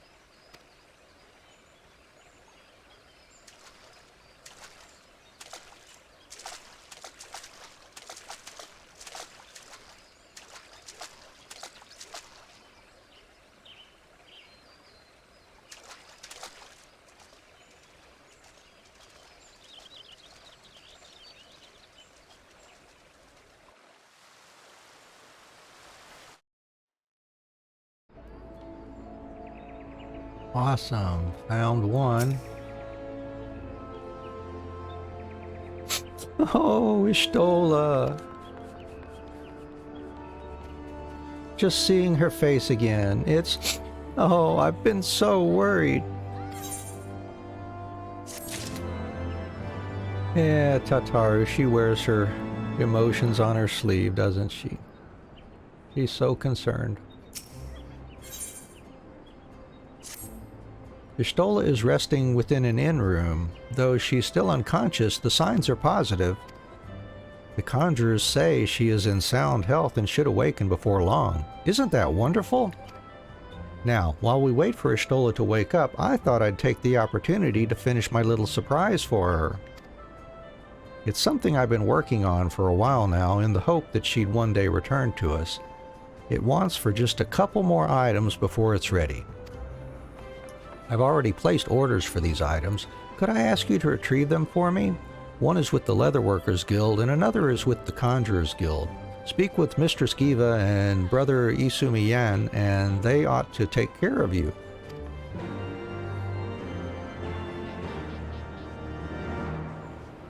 Indeed, we shall speak with them.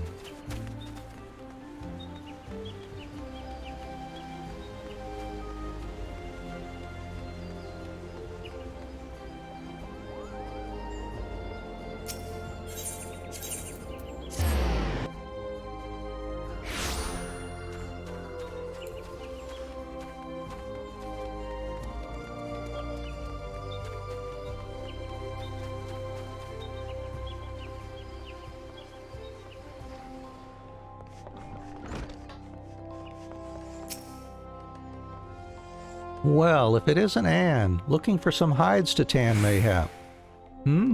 Here to retrieve an order for Mistress Tataru, you say?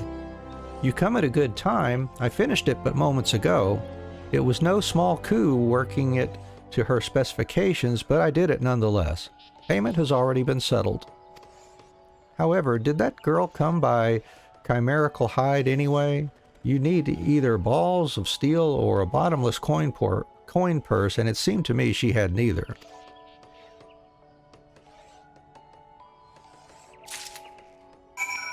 Okay.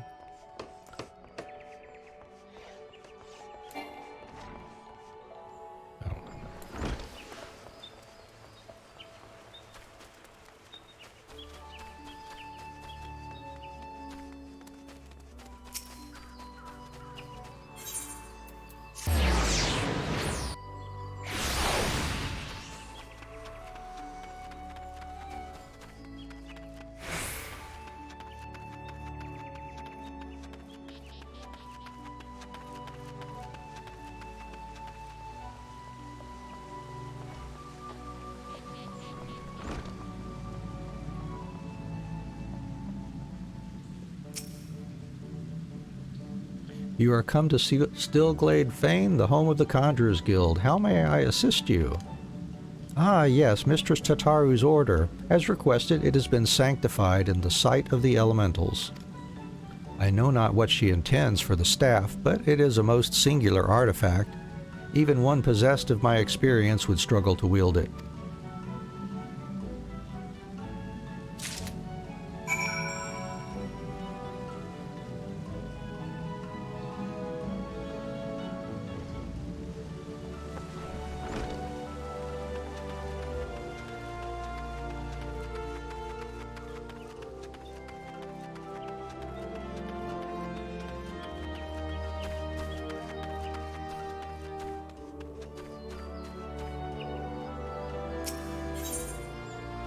Carline Canopy. Let's go to the airship landing and just run upstairs.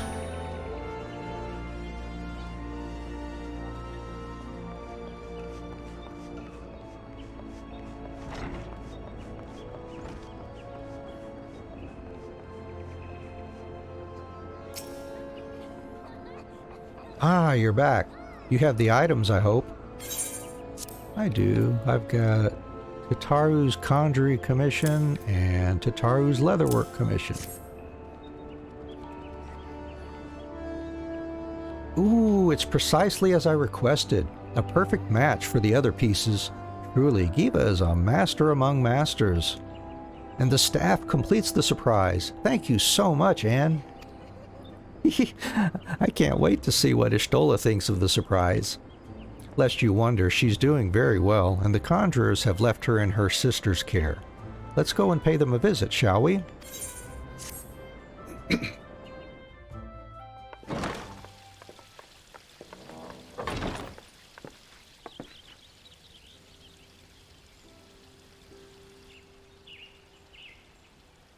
Ishtola! I'm so glad you're back! Tataru.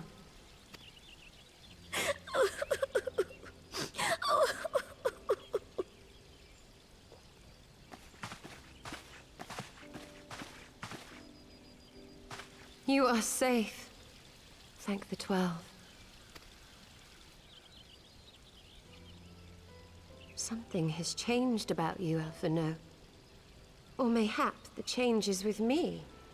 I seem to sense the ether around me more keenly than before. I am pleased to see you well again. Do you feel strong enough to talk?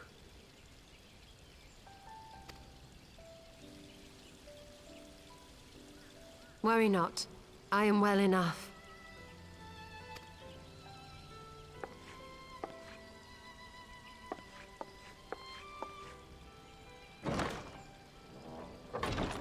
Tell us then, what befell you after you fled the feast? We were told that there had been a tunnel collapse. That was my doing. I brought the tunnel down that you and Minfidia might escape. At the last moment, I invoked a teleportation magic, in hopes of spiriting Thancred away at least. Needless to say, it did not go quite as planned, and I found myself adrift in the life stream.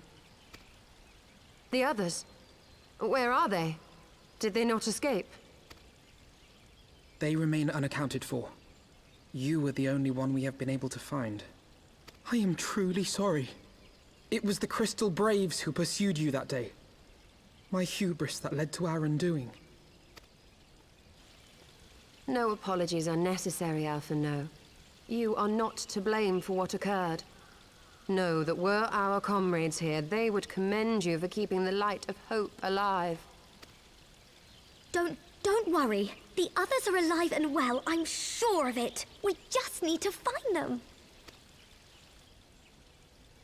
Indeed, Tataru. Let us find our friends and rebuild the Scions. Ha! There is the Vanu I remember. And I feel much the better for his return. 'Tis time I arose.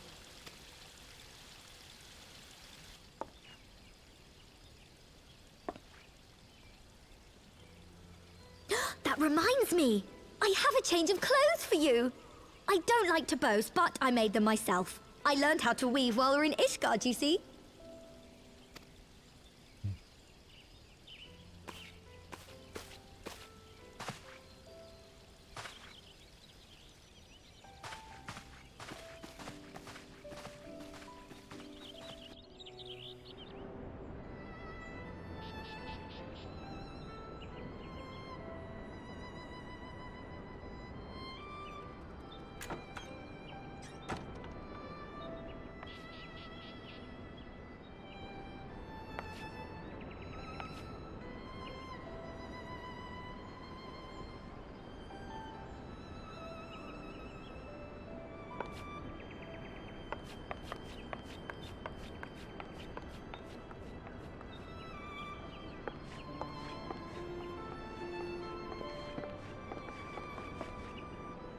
Tataru has apprised me of all that took place in the aftermath of the assassination plot. It would seem I have been away for some while. Yes, much and more happened during your absence. At present, we seek to follow the Archbishop to Azys Lla. And you want for some manner of etheric ram to pierce the floating isle's protective barrier? We do. Might you be able to furnish us with one?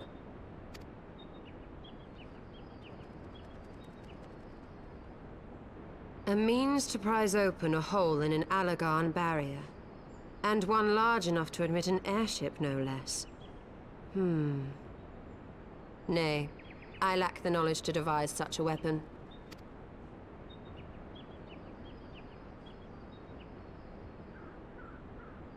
But I know of one who could.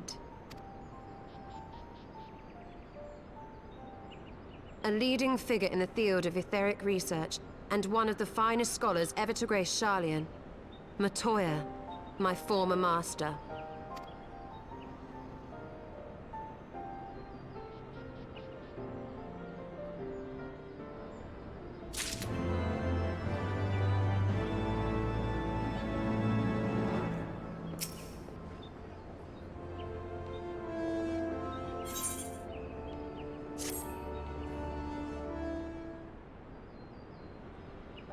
In my youth, I had the honor of studying under Matoya. In the field of etheric research, she was without rival. I have no doubt that her knowledge will be of aid to our cause. The question is, will she share it with us? My master has ever been willful. The gods forbid anyone disagrees with her. When the Garlean Empire first marched upon Eorzea some 15 years ago, the denizens of Sharlayan were summoned back to the motherland. However, Matoya refused to join the exodus. To this day, she lives a hermit's life on the fringes of the abandoned city. So it is to the Dravanian hinterlands that we must go, to the place of my birth. Though Alice and I were born in Sharlayan, our days there were short. We remained only until the exodus, and I have not returned since. Oh, so it's to be a homecoming then. As fine a reason as any to go to Sharlayan, and it would afford us the opportunity to pay my master a visit. I believe you have mistaken our primary objective, Y'shtola. At any rate, the journey will take us through largely unknown territory. Let us first return to Ishgard and make our preparations.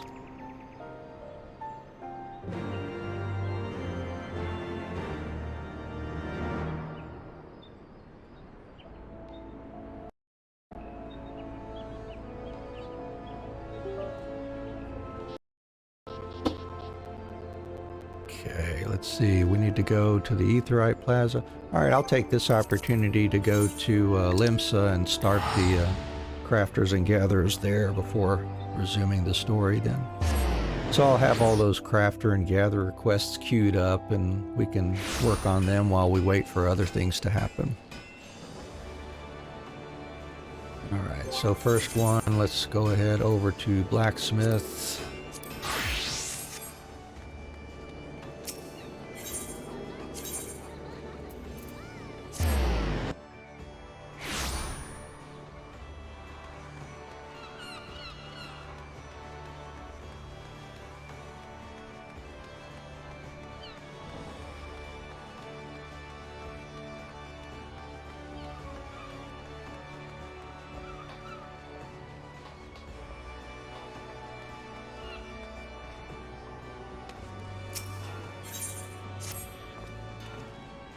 Ever since you came to me, Anne, it's been smooth sailing for the guild, but I fear it's time for you to spread your wings and earn a taste of the renown owed a smith of your talent.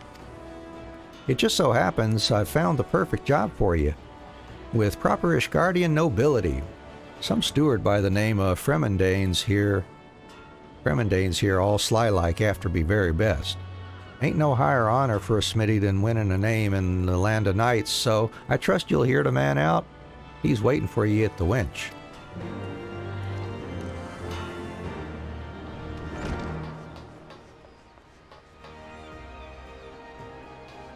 Yeah, go ahead and do that.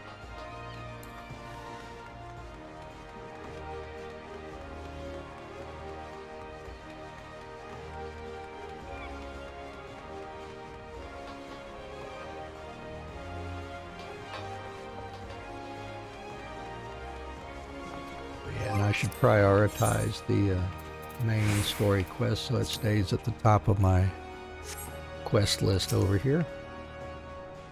Might you be Master Brithail's pupil?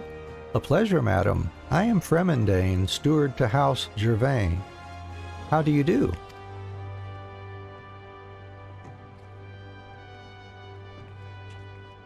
I have come to secure the services of a blacksmith. Your guildmaster intimated that you are the best, and only the best will do for my mistress, Baroness Laurice. In another age, her family formed the backbone of the Temple Knights. However, the house has fallen upon hard times, and Milady has lost her lands, her power, and her father. Yet her resolve is pure steel. She practices daily with a blade to earn a place among the Temple Knights and thus restore her house's good name. Aid her, and I dare say your talent will become famous throughout the realm. I should mention that I cannot promise traditional payment, but I am sure the honor of serving House Gervain has intrigued you, at the very least, and I do hope you will join me at the Jeweled Crozier. I bid you good day, madam.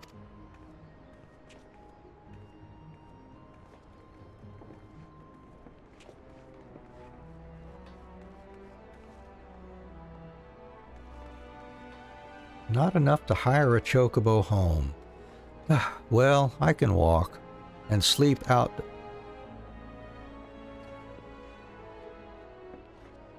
Oh, please excuse me, madam. It's nothing, really. Goodbye.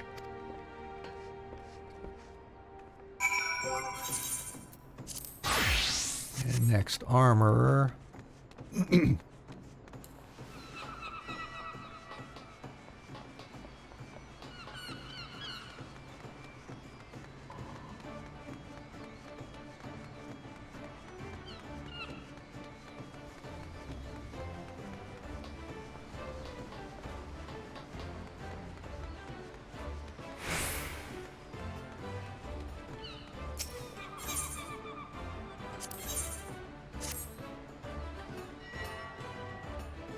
And the very armorer I was hoping to see. Have you a moment or two to spare? It's about Blanster. Ever since he lost that contest, he's been keeping his distance from the forge. Then one day, he simply appears as if naught had happened and starts banging out a breastplate on one of the anvils. He crafts an entire suit, then mumbles something to the effect of understanding the true nature of armor. When I asked what he was on about, the daft old sod says he intends to don his own work, then go looking for battle in the wilds. Now, Blanster's a big lad, but he couldn't fight his way out of a fishing net. I tried to talk him out of it, of course, but you can imagine how that ended. Which brings me to your part in this, Anne. I suspect he'd more willingly lend an ear to someone whom he's not so inclined to despise. You'll find him loitering in his usual spot if you're of a mind to convince the stubborn Aurochs. And I'll go have a word with that stubborn Auroch and see what he's got to say.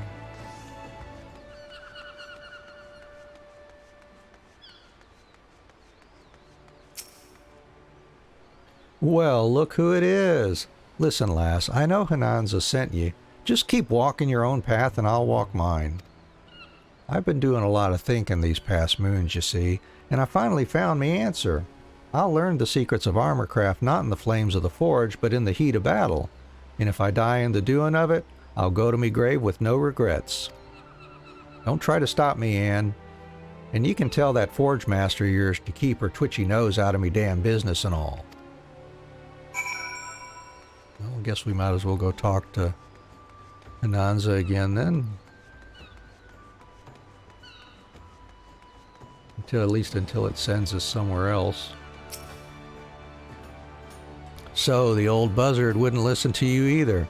It seems an excess of self-reflection has sent his thoughts down an odd track. You are no stranger to combat, Anne. Mayhap you are still the right lass for the job. I want you to follow Blanster, quietly mind, and see that he doesn't get himself killed. Assuming he sticks to his ridiculous plan, you'll find him out near the eyes. Alright.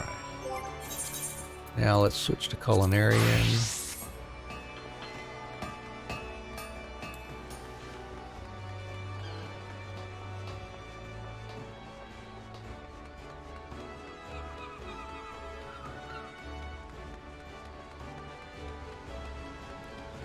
And if you're just joining the stream, thank you for dropping in. We really appreciate it. We're just playing through the story on Final Fantasy XIV without skipping anything, or trying not to skip anything. We might make a mistake here and there. But welcome. Now, if you got any comments or suggestions, by all means, drop them down in the chat and let us know how you're doing if you'd like to. Of course, if you just prefer to lurk, that's okay too. We're just happy to have you here enjoying the story and the atmosphere with us. And check out my links in the channel if you would. We've got presence on YouTube, TikTok, let's see, Facebook, Instagram. Just go check it out. Maybe you'll find something you like there as well. And drop us a follow if you are enjoying the stream too. We really appreciate it.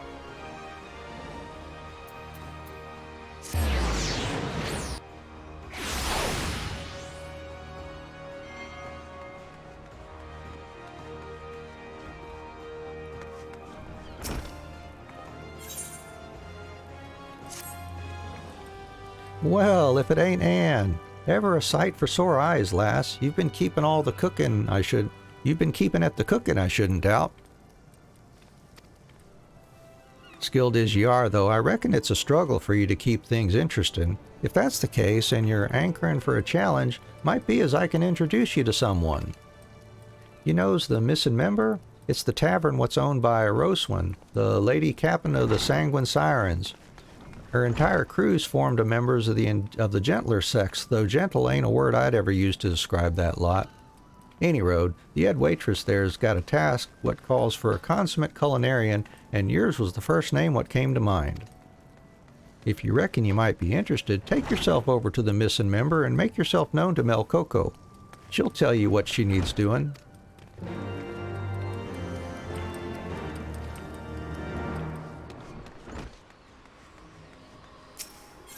I'll go give that a look-see, and see where that drops us off here.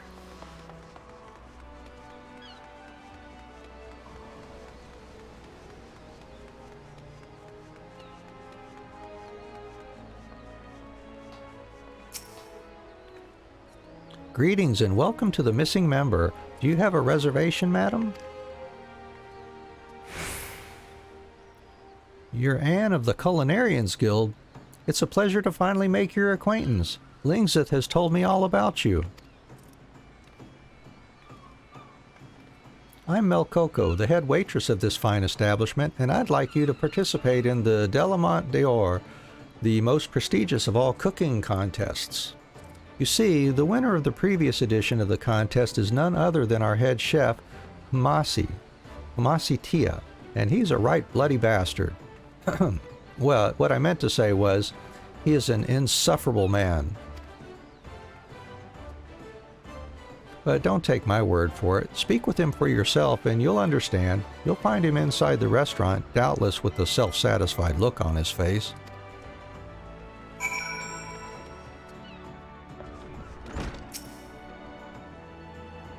Here to dine, are you? Too bad. I cook only for the sirens or guests with reservations.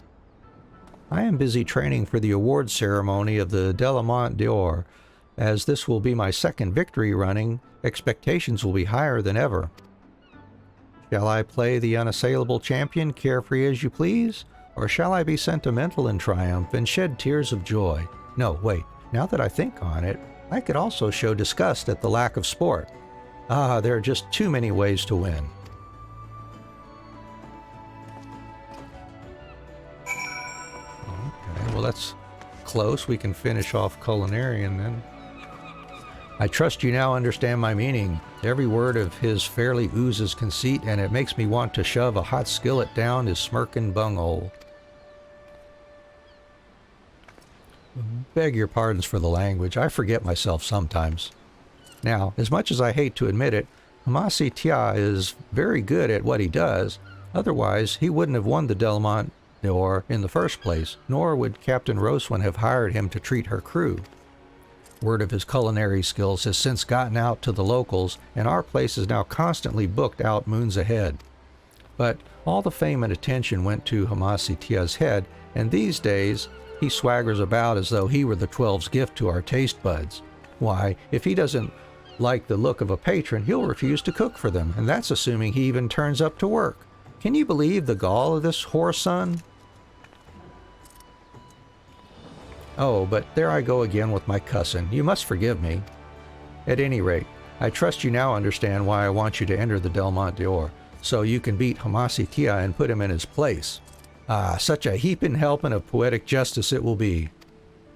You've gotten the best of even the chef's bane. I'm confident that you have what it takes to win. Unless you worry, the contest won't be for a while yet, so you should have ample time to prepare. I'll have more details for you before long. Please come by again.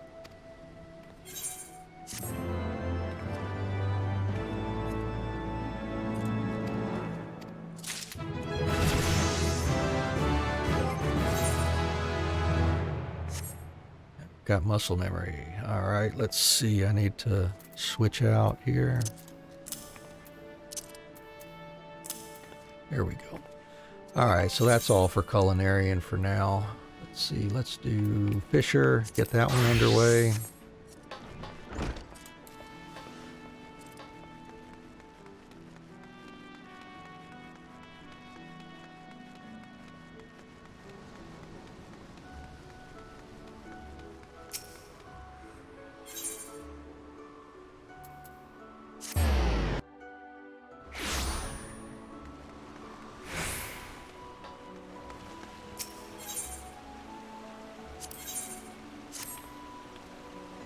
Well, if it isn't my old friend Anne, and not a minute too soon. Not that I don't appreciate your company or anything, but I need you to go and deliver something for me right away. Wawalagos had a visitor, you see. Not only did the poor fellow have to put up with our dear guildmaster blathering on about who knows what for hours on end, but he left his rod behind as well. Would you mind taking it back to him? If it was just the rod that was at stake, I'd get that lazy guildmaster of ours to take it back himself, but this fellow's a master fisherman who's traveled to every corner of the world. According to Wawalago, he knows all about these secret fishing spots that aren't on any of our charts. Hence why you're the woman for the job. Not only can you be trusted to get his precious pole back to him in one piece, but you can have a chat with this chap and learn something useful in the bargain. It wouldn't do for our guild's angling ace to fall behind on her studies. Mayhap he'll tell you about some far-flung fishing holes that even the famous Wawalagos never heard of, and you'll be able to test your mettle against a whole new kettle of fish. The fisherman you're looking for is an Elizan fellow named Anselm. He's staying at the Drowning Wench. If you hurry, you should be able to catch him before he heads off on his travels again.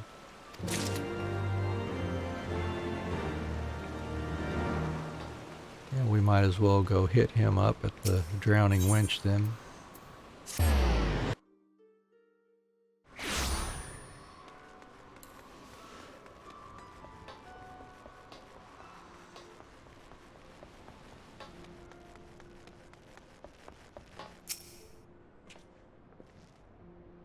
Well, it's time I was on my way.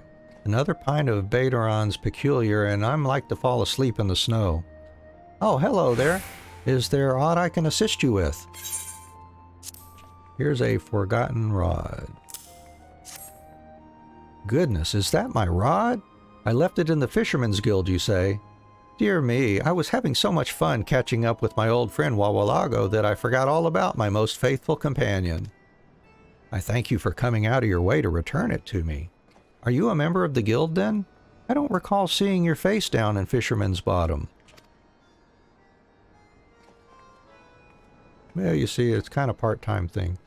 You are? Good show, lass. It's always a pleasure to speak with a fellow fish fancier. So tell me, what's been your biggest catch so far?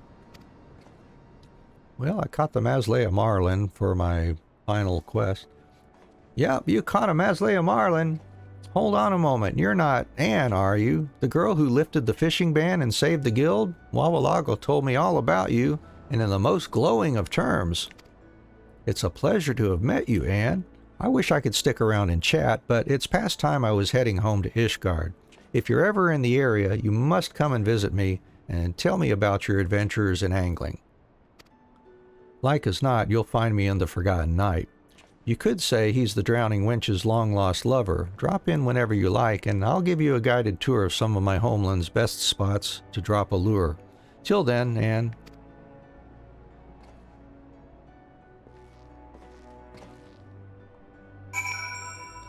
All right. And let's see. All right, we're supposed to speak with Blanster near the eyes for our armor. We might as well do that before we head out of the area. Let's see.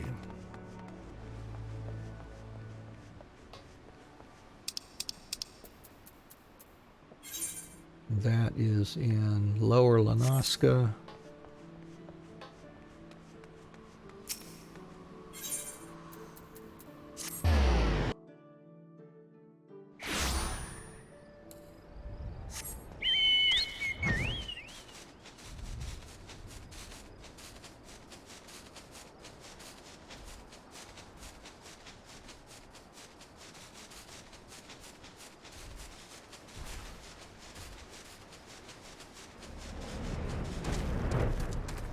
Hey, Mr. B.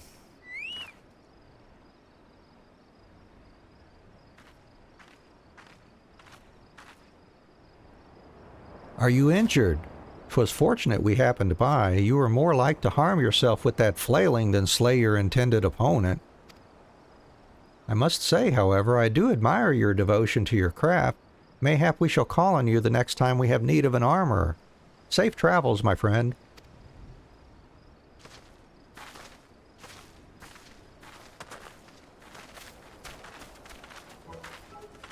I thought I was a dead man. Clad meself in me finest armor, but I could hardly move, let alone fight.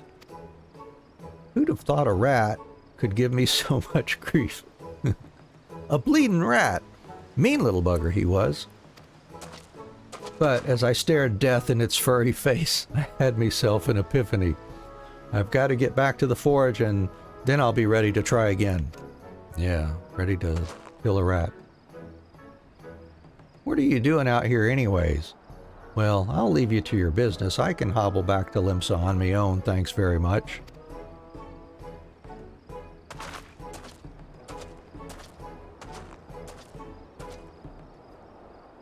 Okay. Yeah, I'll just port back in there. Save a little bit of time. For 79 whopping gil.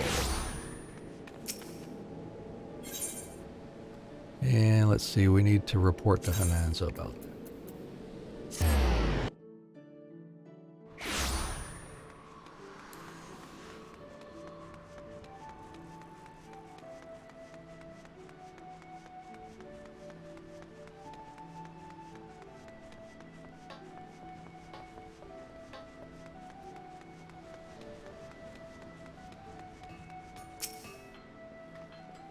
Well, I'm glad to hear the old bastard survived his foolishness this time. From the sounds of it, though, he doesn't intend to stop there. I know you have more productive things to do than mind a full-grown man, but can I ask you to stay near to Blanster for a while? If you can't reach him with words, then mayhap you can guide him with craft. Speak with the man and offer to aid him with his work. And while you're teaching by example, you might even learn something new yourself. Well, that's true.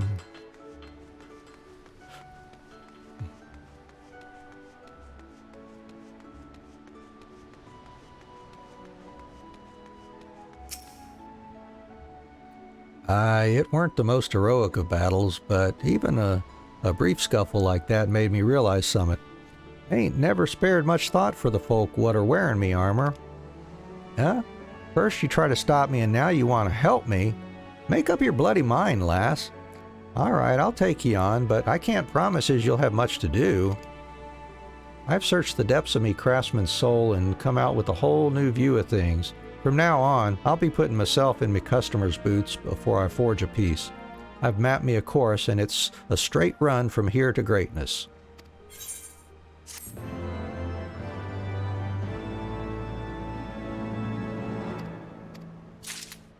All right. So that's enough for now. Let's head back to Ishgard.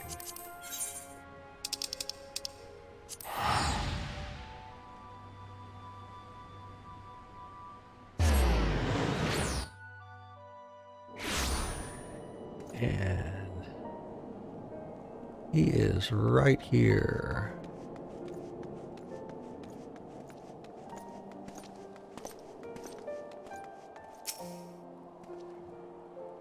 Sharlayan is situated in the Dravanian hinterlands. To get there, we must strike west and traverse the breadth of the Dravanian forelands. Make no mistake, it will be a grueling journey.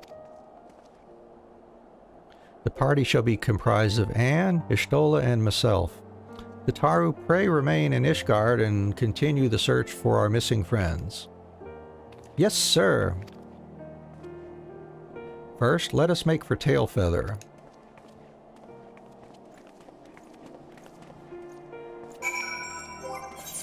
Right, and I think we will finish up a few here.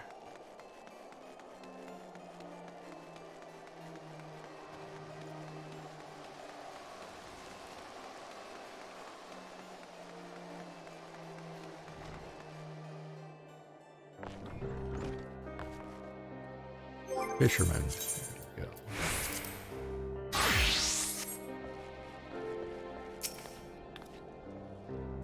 Anne, you came. A warm welcome to Ishgard. Well, as warm as it gets up here anyway. So are you ready to learn all about my favorite fishing holes? It'll soon be the end of the stormy season in Kurthis, so we'll be able to fish to our heart's content without being frozen solid. Come back in a little while and I'll show you some of the perfect places to catch the finest fish in the north. Sounds like a plan. All right. And then let's see. This one is for Lance of a Lifetime. That would be Carpenter. Yeah.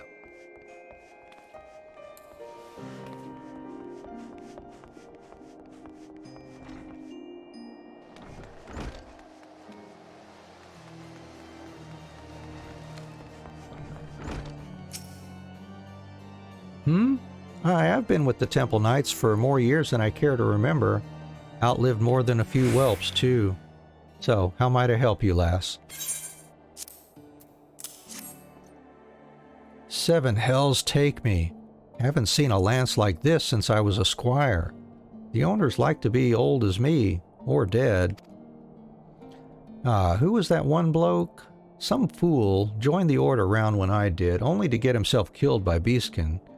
Reason I remember him is because we found everything but his lance. Had a son, too. Craven lad by the name of Bartholomew. Known to hang about the broom. Take the lance to him if you like, but if I'm right about it, I'm glad it's broken. Any lance that couldn't fend off a few beasts has no place with the Temple Knights. Tuh.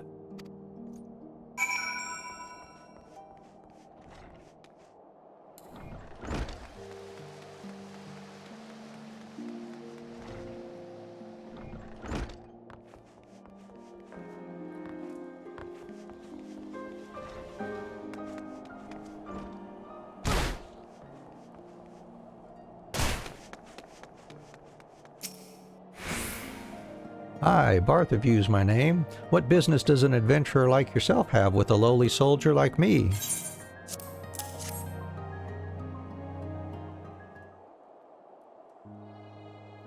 This is my father's spear. And you say it was in the Black Shroud? I was just a boy the last time I saw this. It was the day my father rode off to battle the horde astride with his steed, a fine man of the Temple Knights. Last time I saw him alive, too. We got his body back by and by, mangled though it was to the 7 hells. Killed by measly beastkin of all things. Damn milksop. That's the way of Ishgard, adventurer. A man killed by dragons is a hero, and a man killed by beasts. Well, let's just say I've my father to thank for the pox on my house. As I see it, my honor's mine to reclaim. I'll show the Temple Knights I'm worthy of their ranks with the only proof they'll accept, a Dravanian's corpse. but I'll not fight with the spear. I've no desire to be mauled to death like my father. The bow's my weapon now. Or it would be if I had a proper one to hunt dragons. You said you're a woman of the Carpenters Guild, didn't you? Could you do it? Fashion me a proper composite bow, I mean? 'Tis a sudden request, I know, but...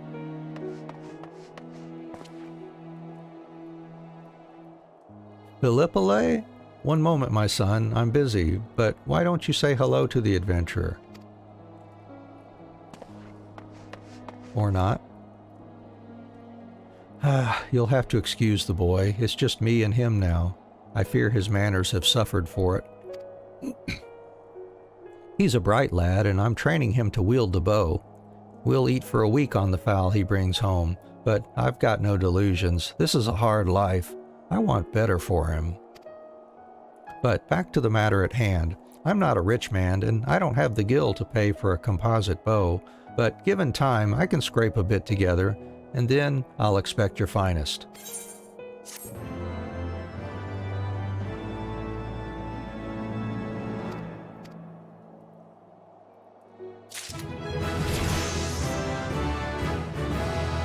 Alright, and let's see. We gotta go to the Jeweled Crozier, Fortom Manor, Jeweled Crozier. Oh, and Botanist at Skyfire Locks we can do sometime. Alright.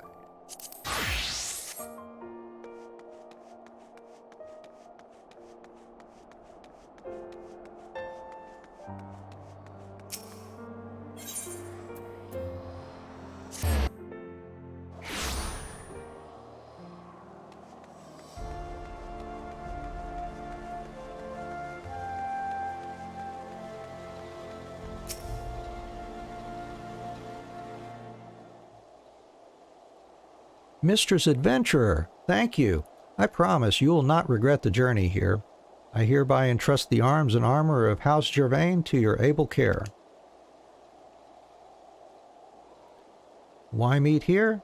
I am employed at this shop. A second job to pay the bills. I am loath to ask, but would you keep this secret from Baroness Lorice?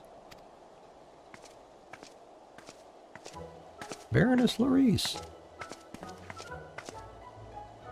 I beg your pardon, Fremendane. Keep what from me? Milady, I was just saying you were keeping busy with your practice. Has it ended so soon?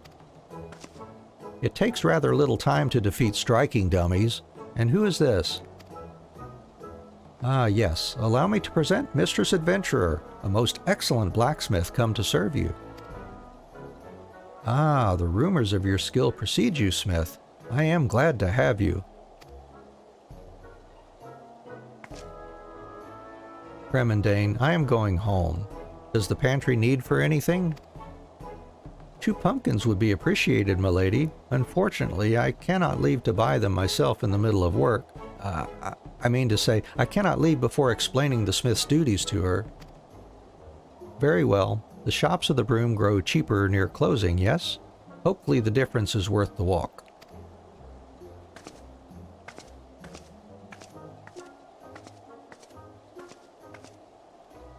Milady should not have to worry about saving on foodstuffs. Few noble lines have seen more of their own as Lord Commander than House Gervain.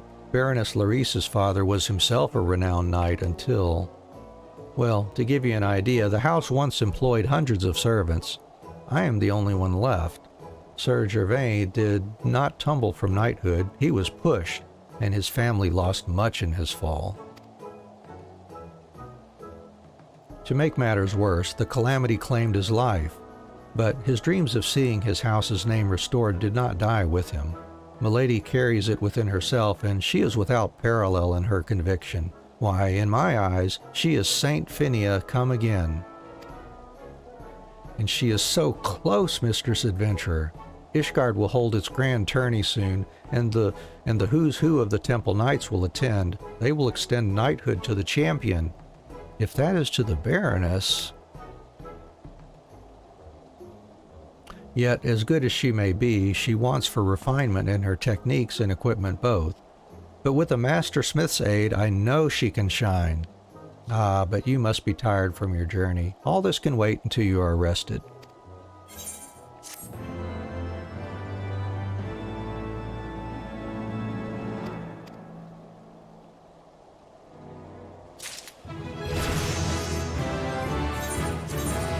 And let's see, leather workers down here.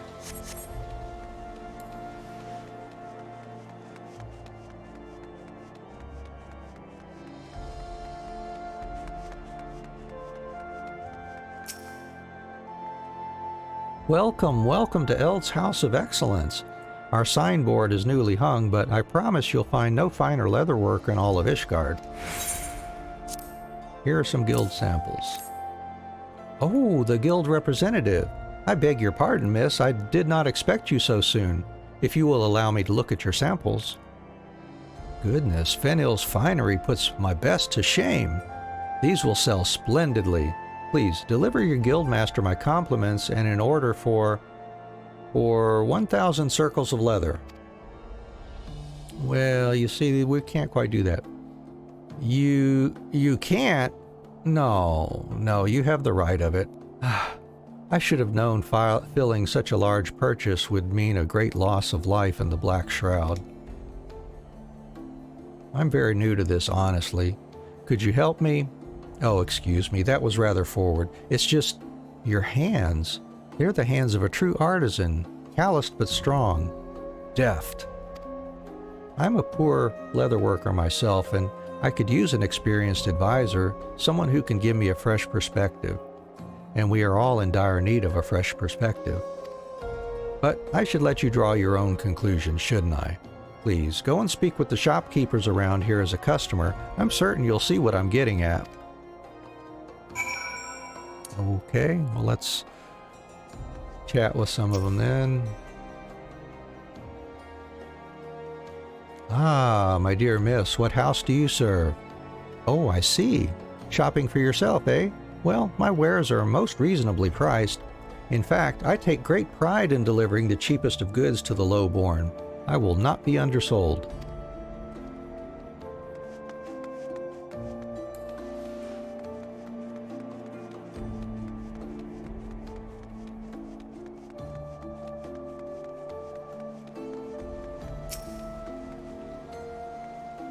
A warm welcome to you, miss. Please feel free to visit our many shops.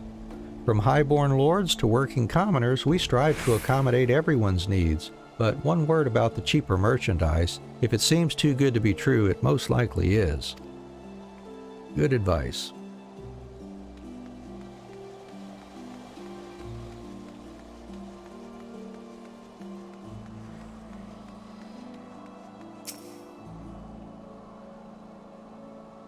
If you must go shopping, kindly do so in the broom, sir. What? Must I repeat myself again and again? I do not have anything to sell to the likes of you. Do you understand? You do not have the guild to buy what I have to offer. I have wasted far too much time explaining myself. I have an appointment with the Count de Durandar. Good day, miss.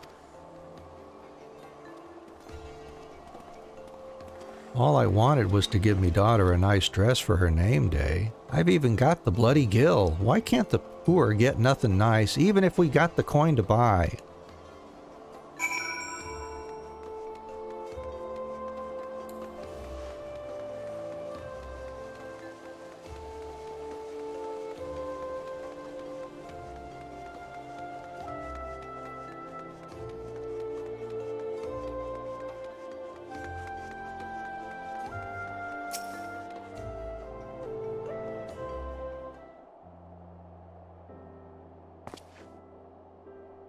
Pardon me, madam, which of these is best? I need a present to charm my wife, and I can't choose between what all seem to be splendid bags. Thank you for saying so, sir, but if you aren't in a hurry, we're scheduled to get a shipment of far finer than these soon. Finer, eh? Well, only the best for my bride. Could you hold your favorite for me under the name Ortefacle or Tefachel? I don't know. Oh boy.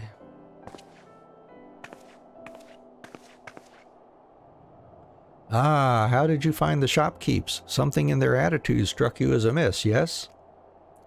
Yes, the merchants are concerned only with the coin of nobles and pay little heed to any need of the lowborn that is not low price. The artisans aren't much better. Those that fail to please the high houses are overwhelmed with orders. They slap something shoddy together and sell it to the commoners. As a result, it's difficult for many Ishgardians to find anything but the worst of goods.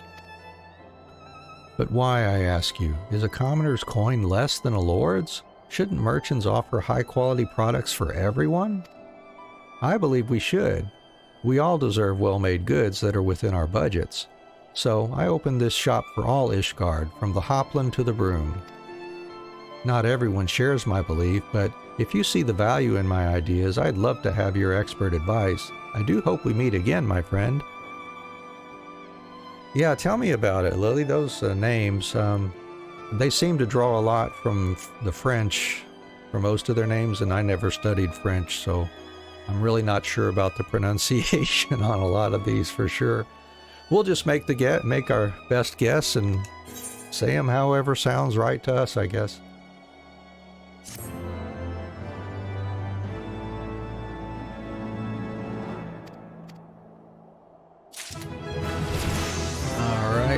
Let's see, what else is here? We've had to go to House for Tom for a couple things. Yeah. Network. And breaking new ground. Okay. So that would be Weaver.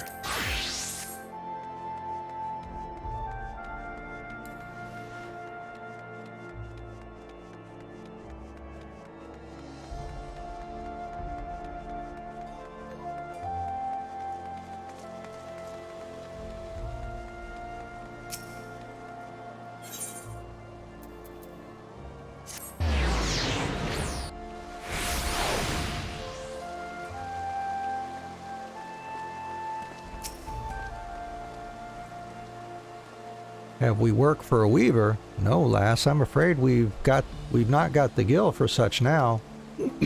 But the way I hear it, House Durandare's rolling in the coin. Make your pitch to one of their guards. Mayhap they'll throw some custom your way. And let's see. Who else here?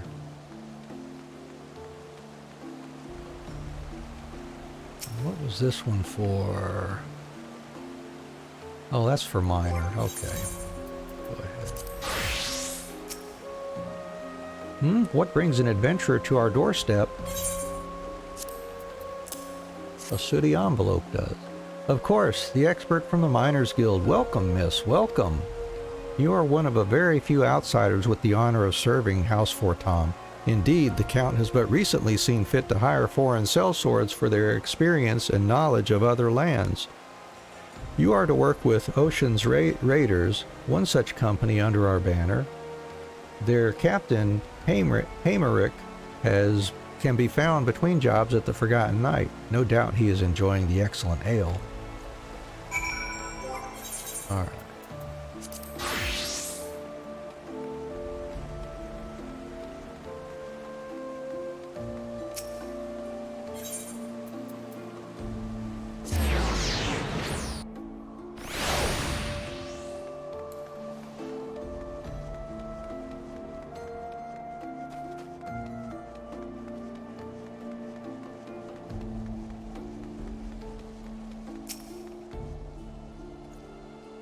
Work? I can't promise you anything, miss. It's above my station. Ah, but one moment. I do remember hearing that Madame Glenda was looking for one with your skills. She's a widow of a noble and the most devout soul in Ishgard. I imagine you'll find her in St. Raymonau's Cathedral. Okay, well, I'll run up there then.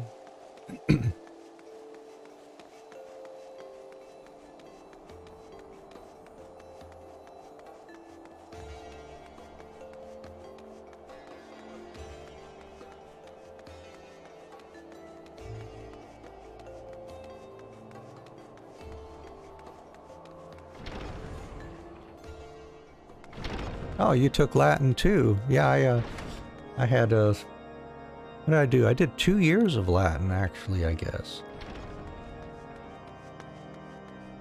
In high school, anyways. Why, yes, I am Glinda, and you're a weaver? Praise Halone, you are the answer to my prayers. Consider yourself hired. It's my daughter, Averil. I am schooling her in weaving, but no matter what I say, she doesn't learn.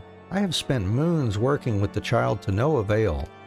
I had nowhere to turn but to the Fury, and I begged her for a proper tutor. Now you are here. Please, go to my daughter. I've told her time and again to stay at home, but she is a most willful child, so you'll likely find her idling about near the Ark of the Venerable.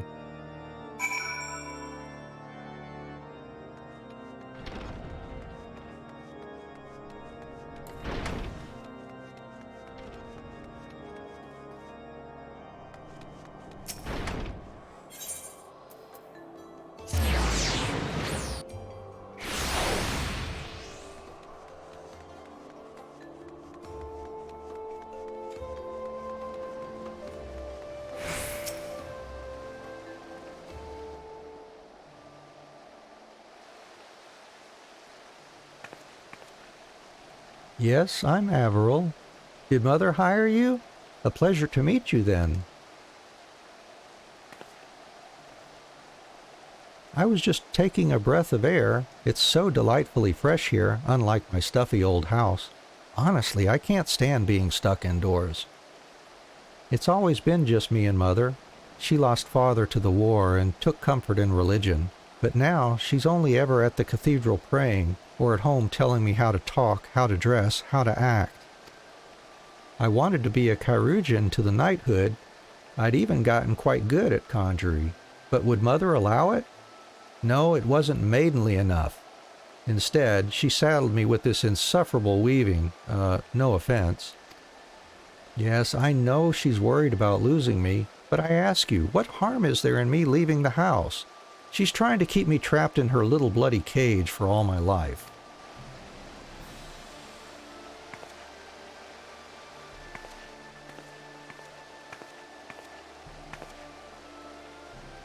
There you are, Averil. Ah, and I see you've met your new weaving instructor. Order anything you wish, my girl. Her work can be something you aspire to. But remember, practice makes perfect, so practice! And I've told you 1,000 times that a maid of your birth shouldn't hang about places like this. You belong at home, alongside your loom and rosary. Is that clear? Yes, Mother.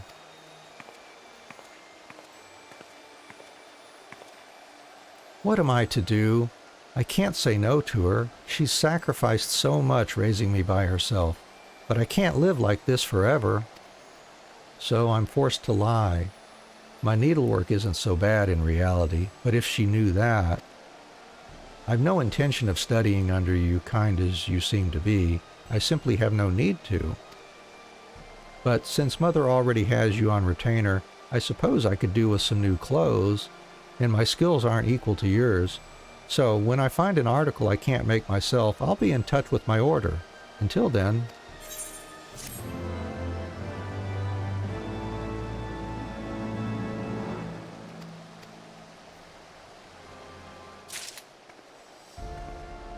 Alright, and let's see, we gotta get to...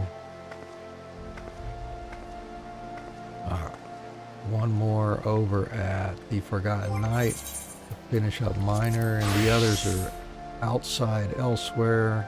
We'll worry about later.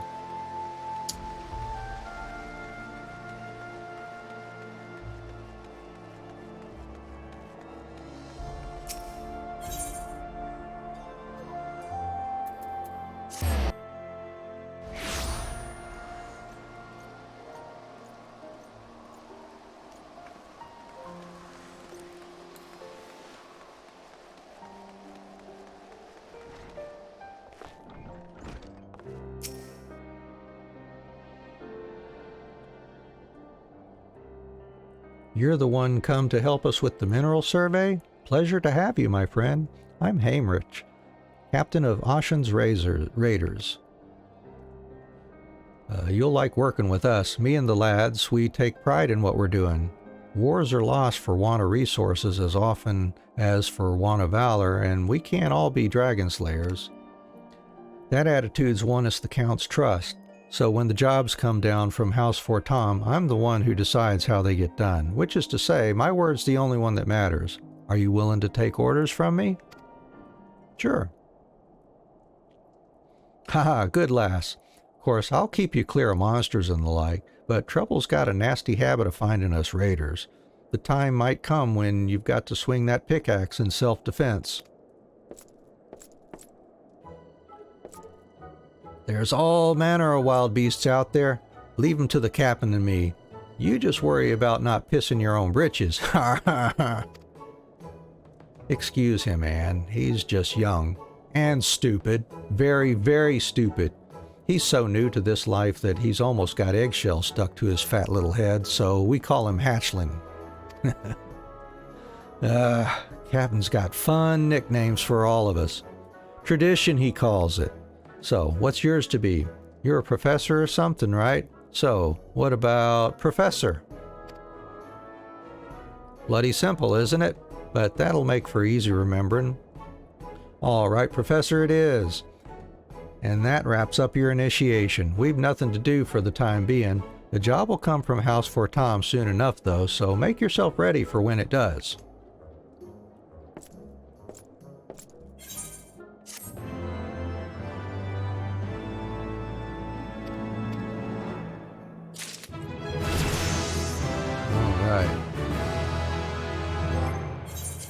Alright, back to the main story for now. Off to Tailfeather.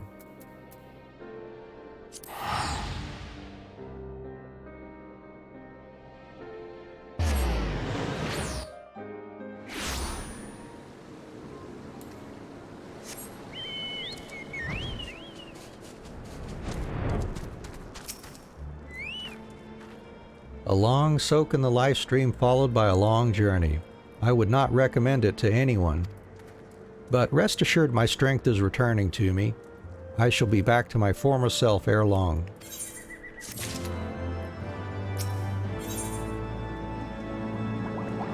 Oh, we'll be getting new gear at some point here. Good, good, good.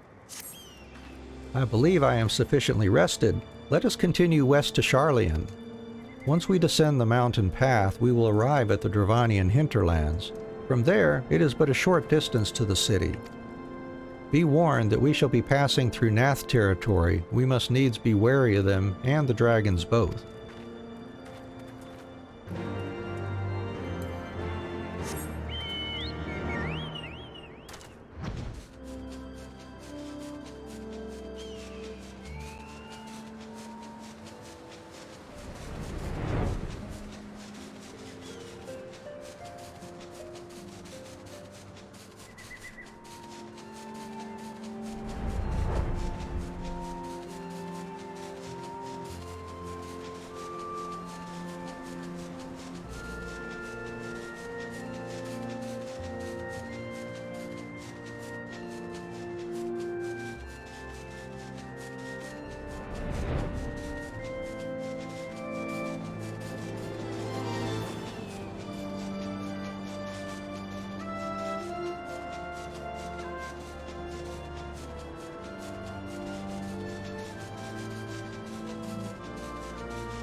To the Thalaic River, where to the melted snows of Abelathia's spine eventually find their way by means of 1,000 silver streams.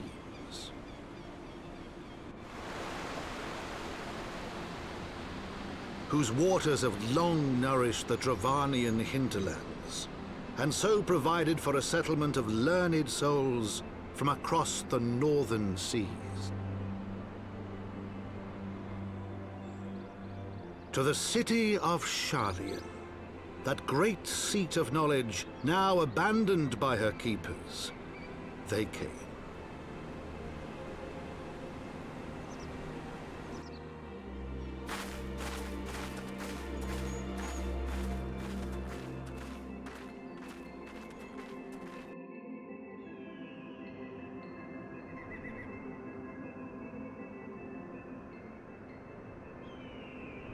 Matoya dwells on the far side of the Thaliac River. Let us search for a crossing.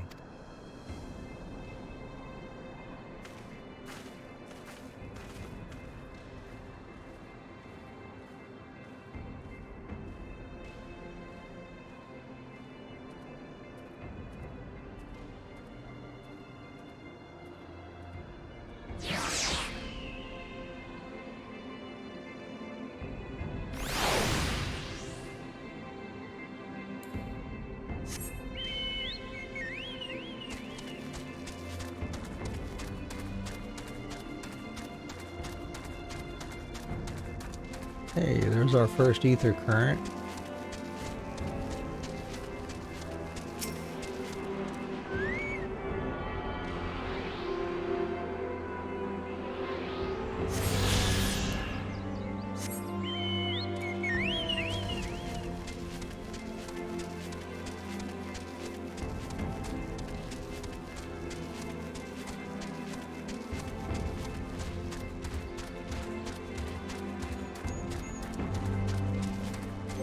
See, we need to keep an eye out for any hunts. No, nothing here.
Another one nearby. There it is, up there on the hill.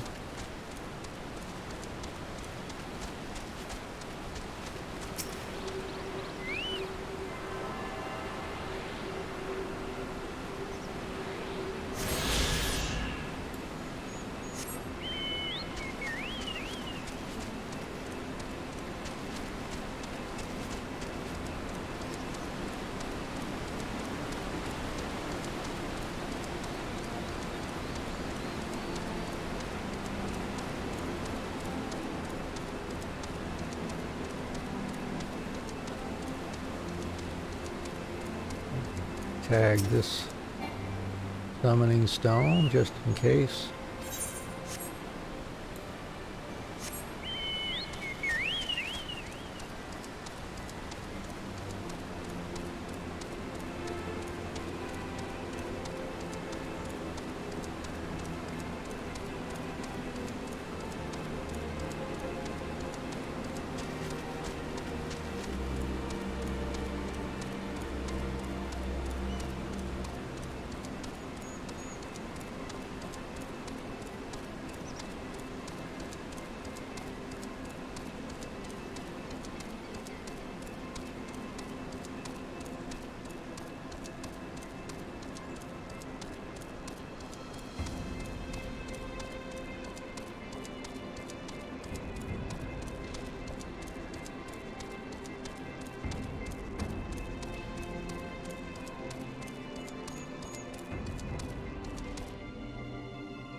Knowledge seeks no man.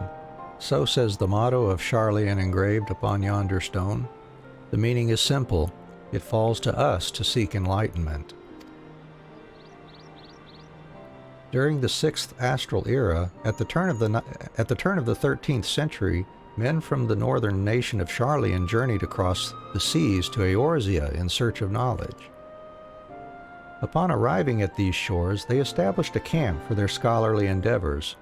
Over time, this camp grew into a settlement, and the settlement prospered, and so much so that it came to be counted amongst Eorzea's great city-states. Alas, those glory days are now but a fading memory. With her keepers lost to her, Sharlayan has become an empty husk of her former self.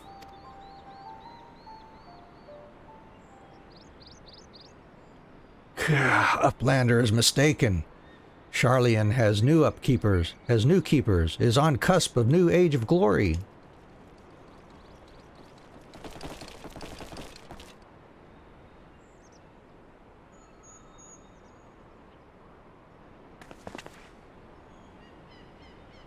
Goblins? Here to plunder the city? Uplander is mistaken muchly. We are not thieves. This place is our home.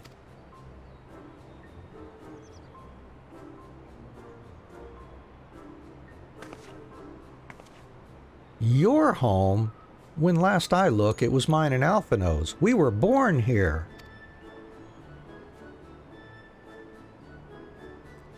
When Uplanders abandoned city, Uplanders gave up claim. Born here or no, Uplanders are trespassers.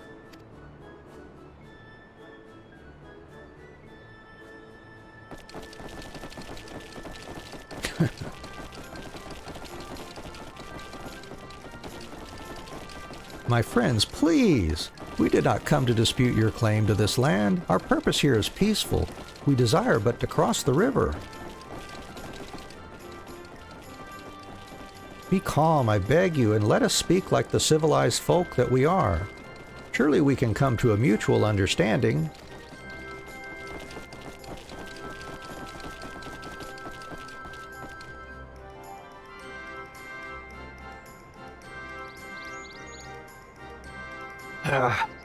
If that is the truth, then Uplanders are welcome here. Come with Slowfix. Slowfix will show Uplanders settlement.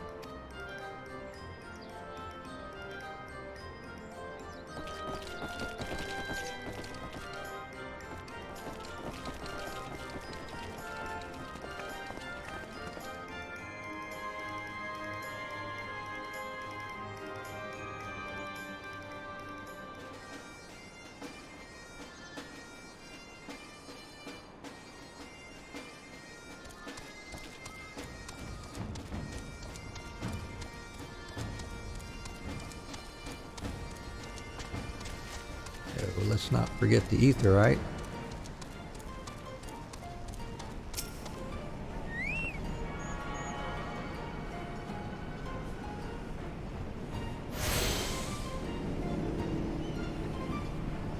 Okay, let's see. What's this one? I think I'll forget about Wondrous Tales for now.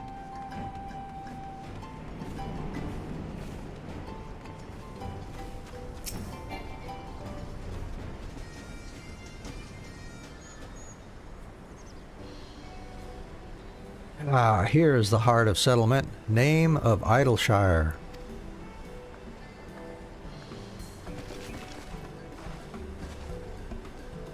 What have we got here? Guests? Greetings to you. I am Alphino Levelier, and may I introduce my companions, an adventurer and Ishtola. We have journeyed far in search of a friend and seek to cross the river. But finding the main bridge collapsed, you went looking for a detour and ended up stumbling into Slowfix and his crew. Is that right? That is the short of it, aye. This place, Idleshire. I came expecting a ghost town. Suffice it to say, I am surprised to find it so alive. Well, with all them precious artifacts lying about, 'twas only a matter of time before treasure hunters like me moved in. But we weren't the first to arrive neither. By then, Slowfix and his Gabi friends were already settled. At first, Gabis and hunters disliked each other, but understanding came, then friendship. Now, Gabis and hunters have joined hands to build great new nation. So that is what happened after we Sharlayans departed. Oh, so you're locals? No hard feelings, I hope. All these nice buildings, but no one to live in them.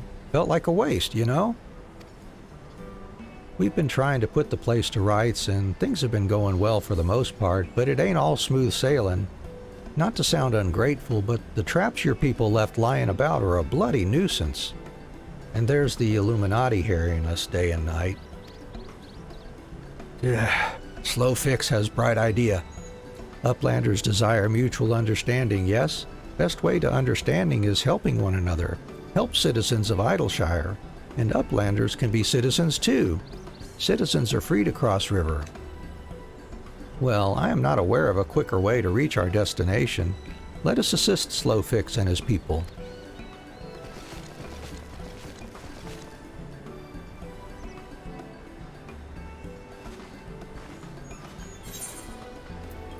And let's see, don't need any of those. We'll take the materia.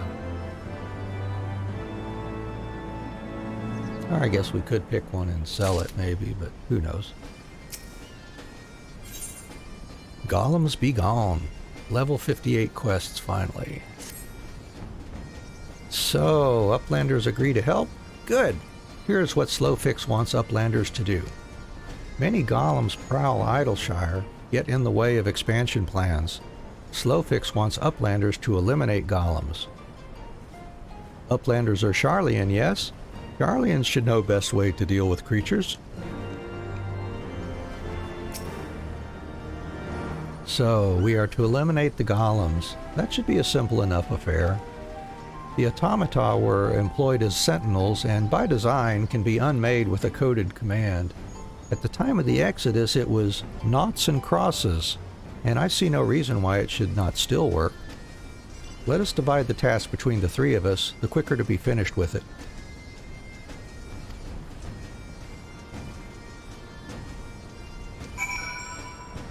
All right then, let's see.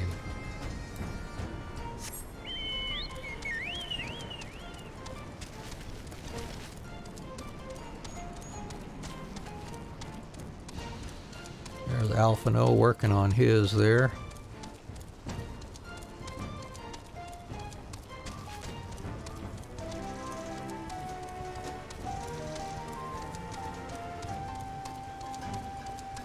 There's one. All right. Noughts and crosses.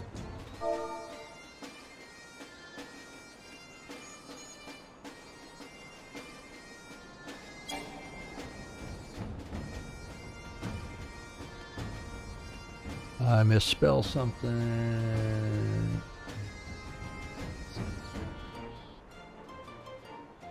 It looks right. Maybe I wasn't close enough. There we go.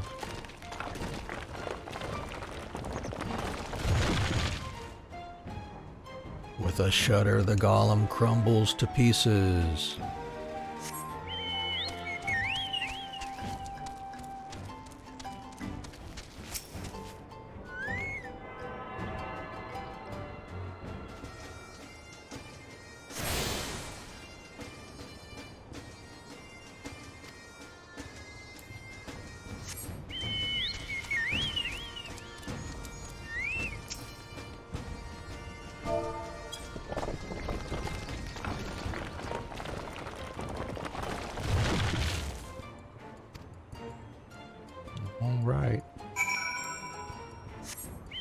Alright, Slowfix.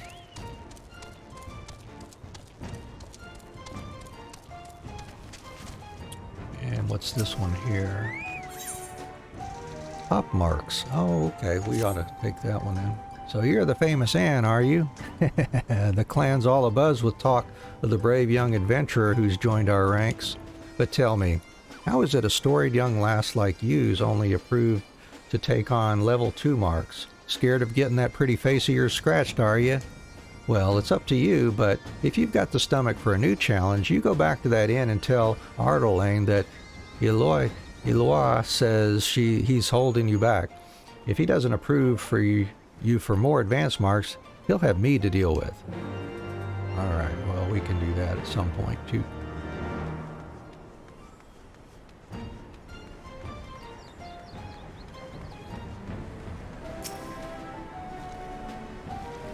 Golems are no more. Wonderful. Now we can resume work to expand settlement. And nothing there either.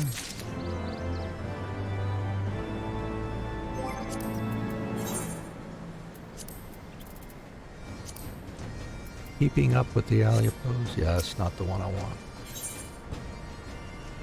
An Illuminati incident. Uplanders helped Gobbyflock, earned right to be citizens of Idleshire, but Slowfix must ask another favor. Another favor, you say?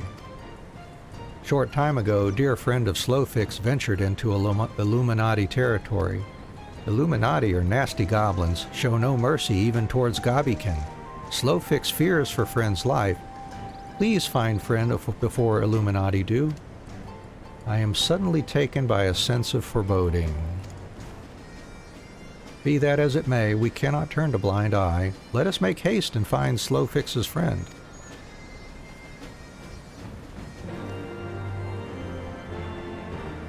Alright, let's see. I will not do that one yet. I'm going to go knock out the rest of these crafter and gather initial quests, and then we'll come back here and just stop for this stream, I think. Let's go back to, let's see, where we go first. Let's go to Skyfire Locks for Botanist. Camp Dragonhead.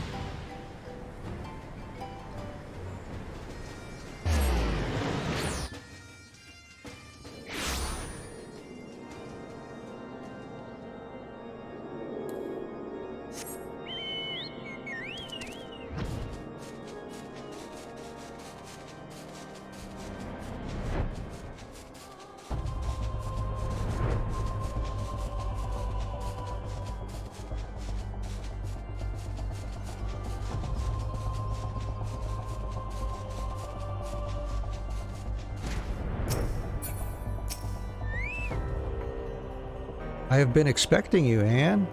Aye, Mistress Muji has told me everything, and rather more besides. A letter of introduction, ever proper is our Fufucha. She scarcely needs one of these to vouch for your skill, my friend. As you will have been informed, the petition comes not from me, but a friend. Basil is his name, and he is a botanist engaged in settling the Sea of Clouds. That is where your task will take you, and for an extended period of time. Some years ago, House Halenair established an outpost there, and they seek to make the place self-sufficient. To this end, my friend has been attempting to cultivate various crops. Alas, results have been mixed at best, and that is where you come into the picture. Now, I should like to send you along to Basil at once, except Ishgard isn't accommodating of foreigners. We must find a way to circumvent the bureaucracy. You are a guest of House Fortam, you say? Well then, your entry was not an issue from the first. However, I have doubts whether Mistress Muji will be permitted to accompany you. You needn't worry. I have ways of getting into places, and I will get into Ishgard. See if I don't. That is well, I think. Now then, Basil has returned to the Holy See to meet with you. If it suits, I shall let him know to look for you at the Aetheryte Plaza. At the Aetheryte Plaza. Got it. I'll see you there, Anne.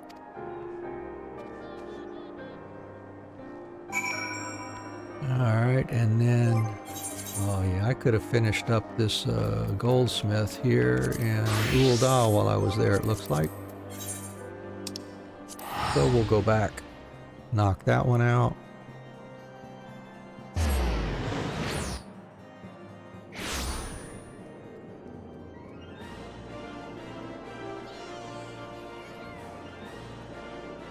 We gotta get to Revenant's Toll also.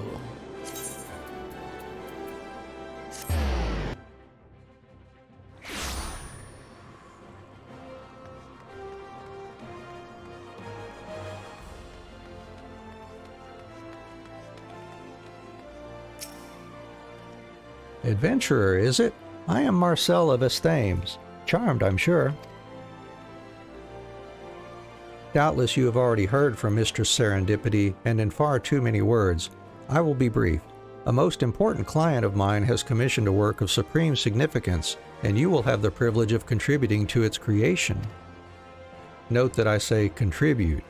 I ask you not to take full responsibility, a task which would doubtless prove beyond you at this stage of your career. Yes, you need not fear, for I will be here to guide you in every step of the process, to help you grow from a mere craftsman to a creator of genius, as it were.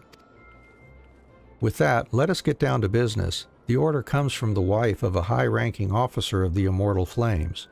The anniversary of their bonding draws near, and this most refined madam would gift her beloved spouse with a memento of singular beauty and meaning.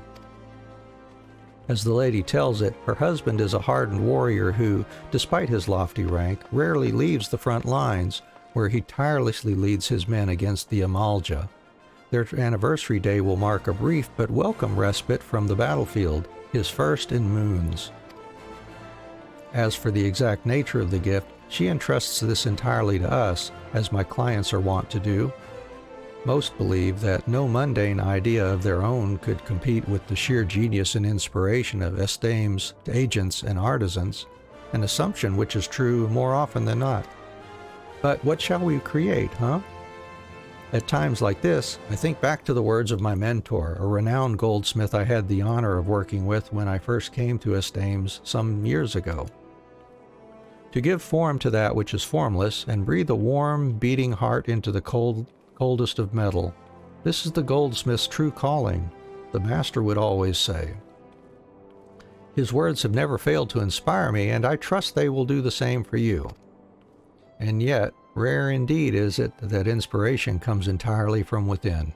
In my own experience, I have found that reflecting upon these words in the company of trusted friends and colleagues oft proves enlightening.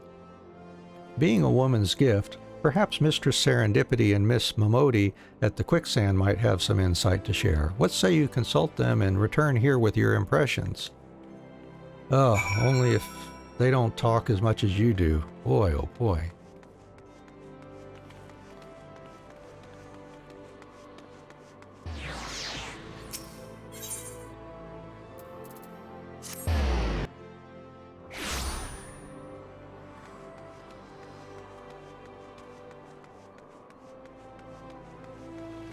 He said that Serendipity talked a lot. I think you've got her beat there, buddy.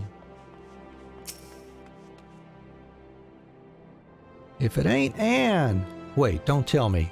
Come to consult with yours truly in matters of the heart, mayhap? No, something else today. Work, you say? Well, that ain't half as fun now, is it? But I reckon I still might be able to help you some. Not that I'm much of an expert on gift-giving, mind you. If I were like as not, I wouldn't be standing behind this counter alone, if you catch my meaning. Many say it's best to go straight to the source, but things ain't always so simple. Just ask one of my regulars. She asked her beau what he wanted for his name day, and do you know what he said? A fond memory, mayhap. A memory! They don't sell those at Esthames, last I checked. Which isn't to say that I don't understand what he was getting at. In the end, it's not the gift itself that matters, but the feelings behind it. Hardened warrior or no, when he returns from the battlefield to see his beloved waiting for him with open arms, he'll be moved by anything she has to offer. But this customer of yours and her husband are getting on in their years, no? Strikes me the ideal gift would be one that serves to reaffirm the bond they already share. A keepsake of sorts that would call to mind the day when the spinner first brought them together. Seems to me that'd be as good a starting point as any, wouldn't you say? Well, yeah, whoever wrote this particular quest is very, very wordy indeed. A lot of words.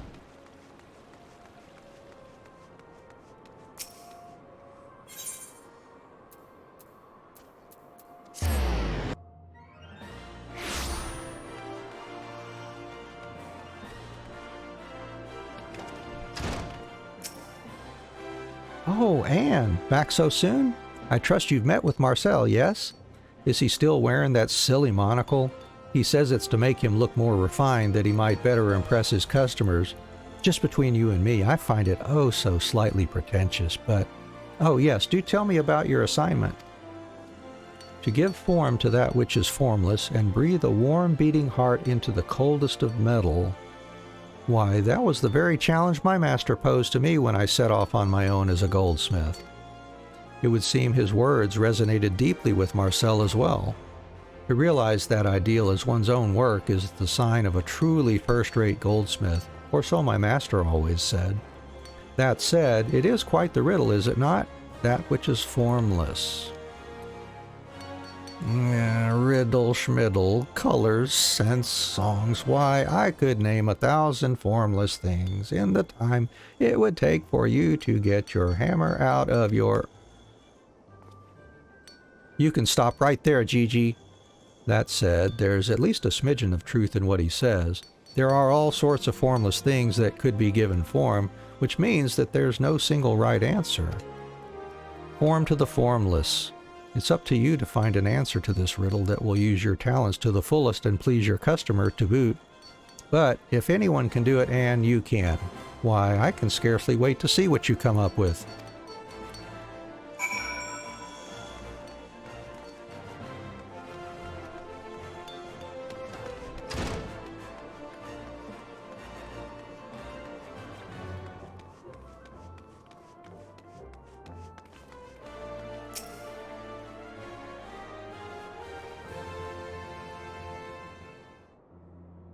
To give form to that which is formless, and breathe a warm, beating heart into the coldest of metal.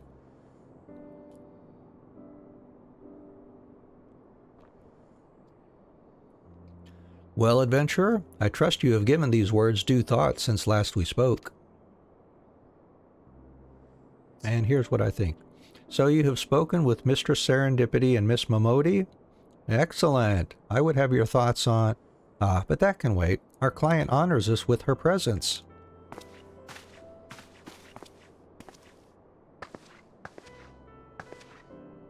Good evening, Marcel. I had business nearby, and I thought I would pay a visit. Milady, as ever, you honor us with your presence and grace us with your beauty.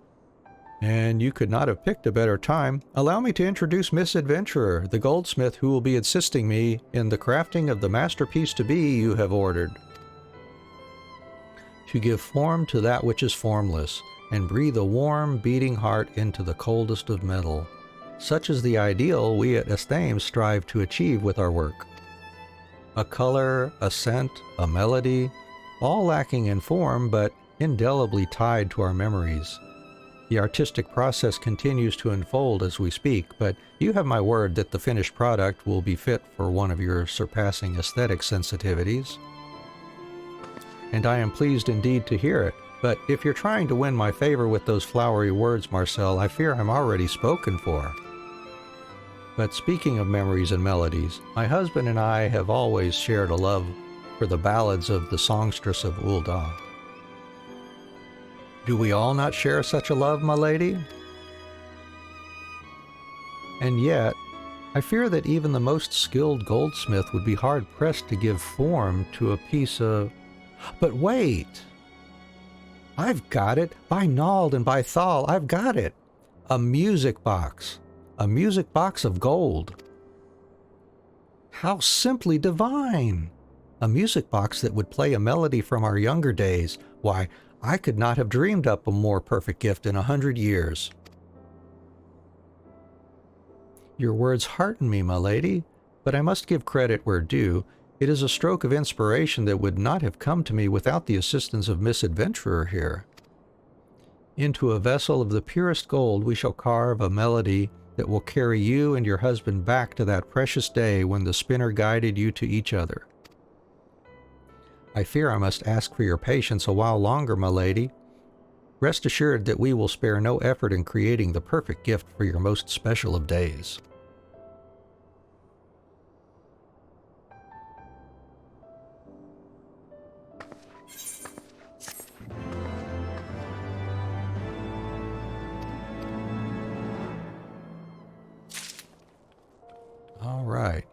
let's see. Off to, let's do Revenant's Toll next.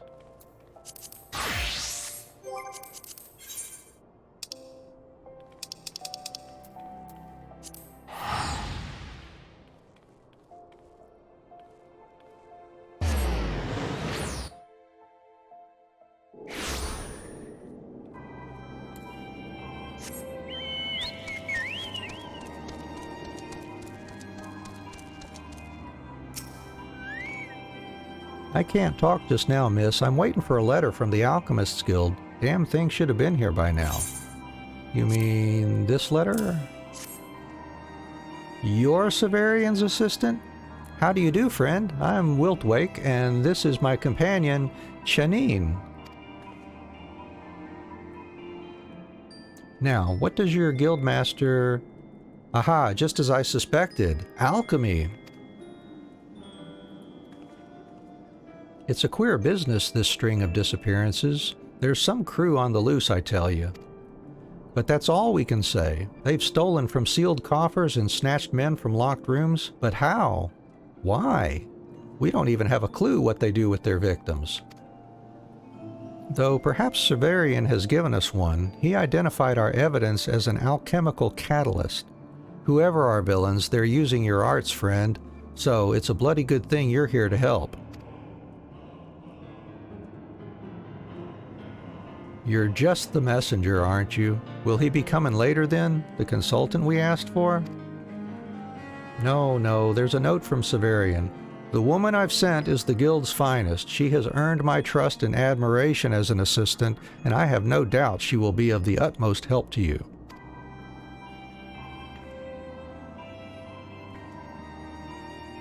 Goodness me, a compliment from Master Severian is a compliment indeed. Yes, we are happy to have you as our consulting alchemist. This case has just begun, and we will have need of your intellect soon. The game, Anne, is very much afoot.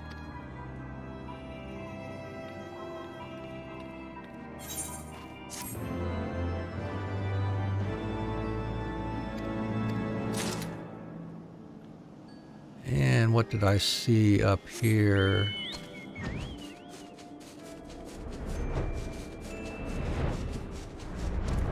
What level was that one? Level 55. Oh yeah, I don't need to do that one yet. Alright, and then back to Ishgard. Or, let's see, what was it? Ardalain and the Forgotten Knight.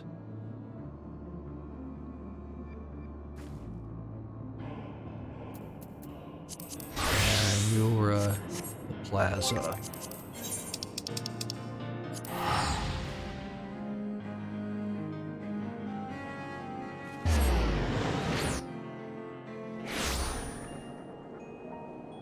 There we go.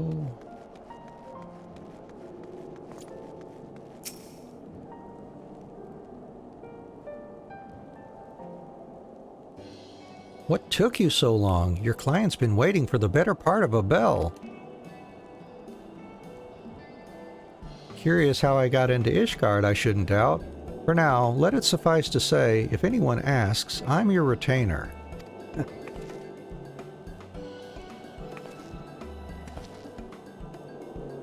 'Tis a pleasure to meet you, Anne, and your lively retainer as well.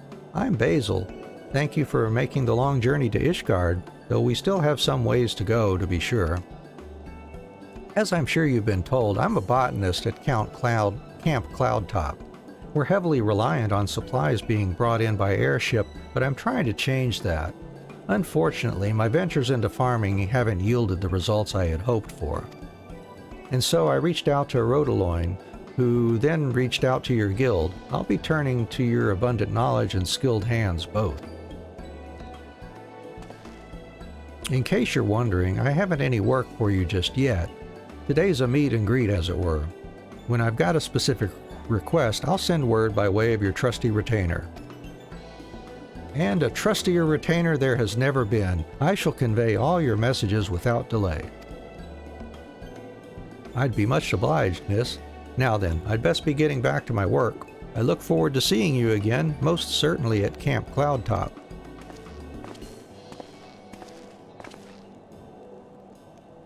I'll remain here in Ishgard and await word from Basil.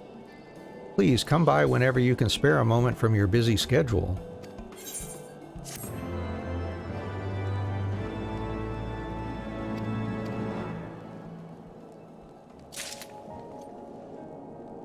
Alright, and let's see, the next one, what is that? Oh, that's right, that's the hunt marks. Yeah.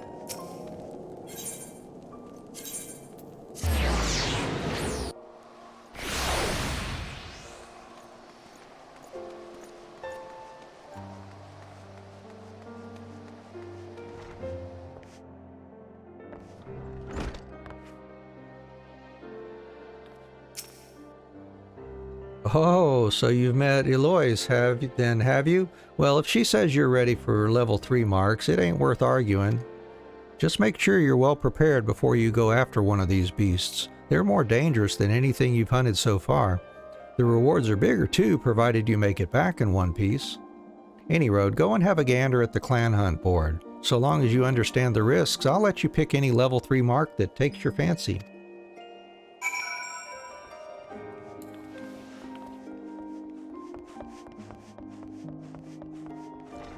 And that'll probably get us some hunt marks out there in the Dravanian hinterlands.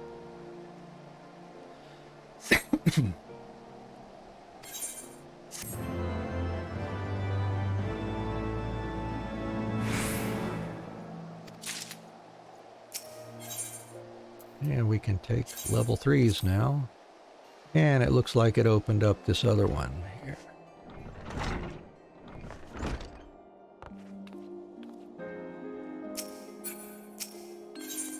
Elite and dangerous. Well met, Anne. I've got some good news for you. I've had word from Sir Lodasta, the master of Clan Centurio. Seems he's been keeping half an eye on your progress, and he reckons you're just about ready to spread your wings as a fully fledged elite mark hunter. Sir Lodesta was born into a noble family, but he left all that behind to head out hunting, tracking down the fiercest foes and destroying them for the good of the realm. Folk call him the original hunter-scholar. Being recognized by a feller like that ain't nothing to be sniffed at. Don't be letting it get to your head, though. These elite marks are on a whole nother level to aught you've hunted before, and charging in willy-nilly's a sure way to meet your maker. We give them ranks based on how deadly they are, just like the grand companies do. You'll find the bills for these elite marks up on the clan hunt board alongside the others. You're free to take whichever bill you choose, but make sure you know what you're doing before you head out hunting. Every one of these beasts is a nightmare incarnate.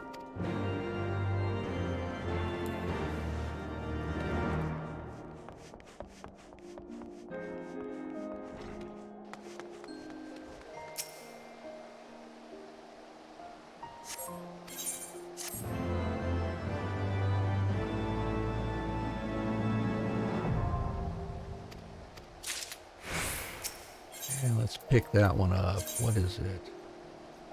Dextera! Okay, over in the Dravanian Forelands. I remember seeing him. Alright, let's see.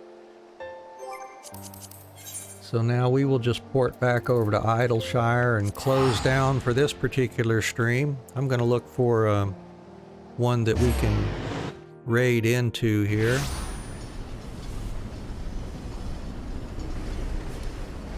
And we will end this stream today, but I hope you'll consider checking in with us tomorrow. We're going to be resuming Infinite Undiscovery tomorrow. And let's see, and then over the weekend, Saturday and Sunday, we'll be back here with Final Fantasy. Let's see.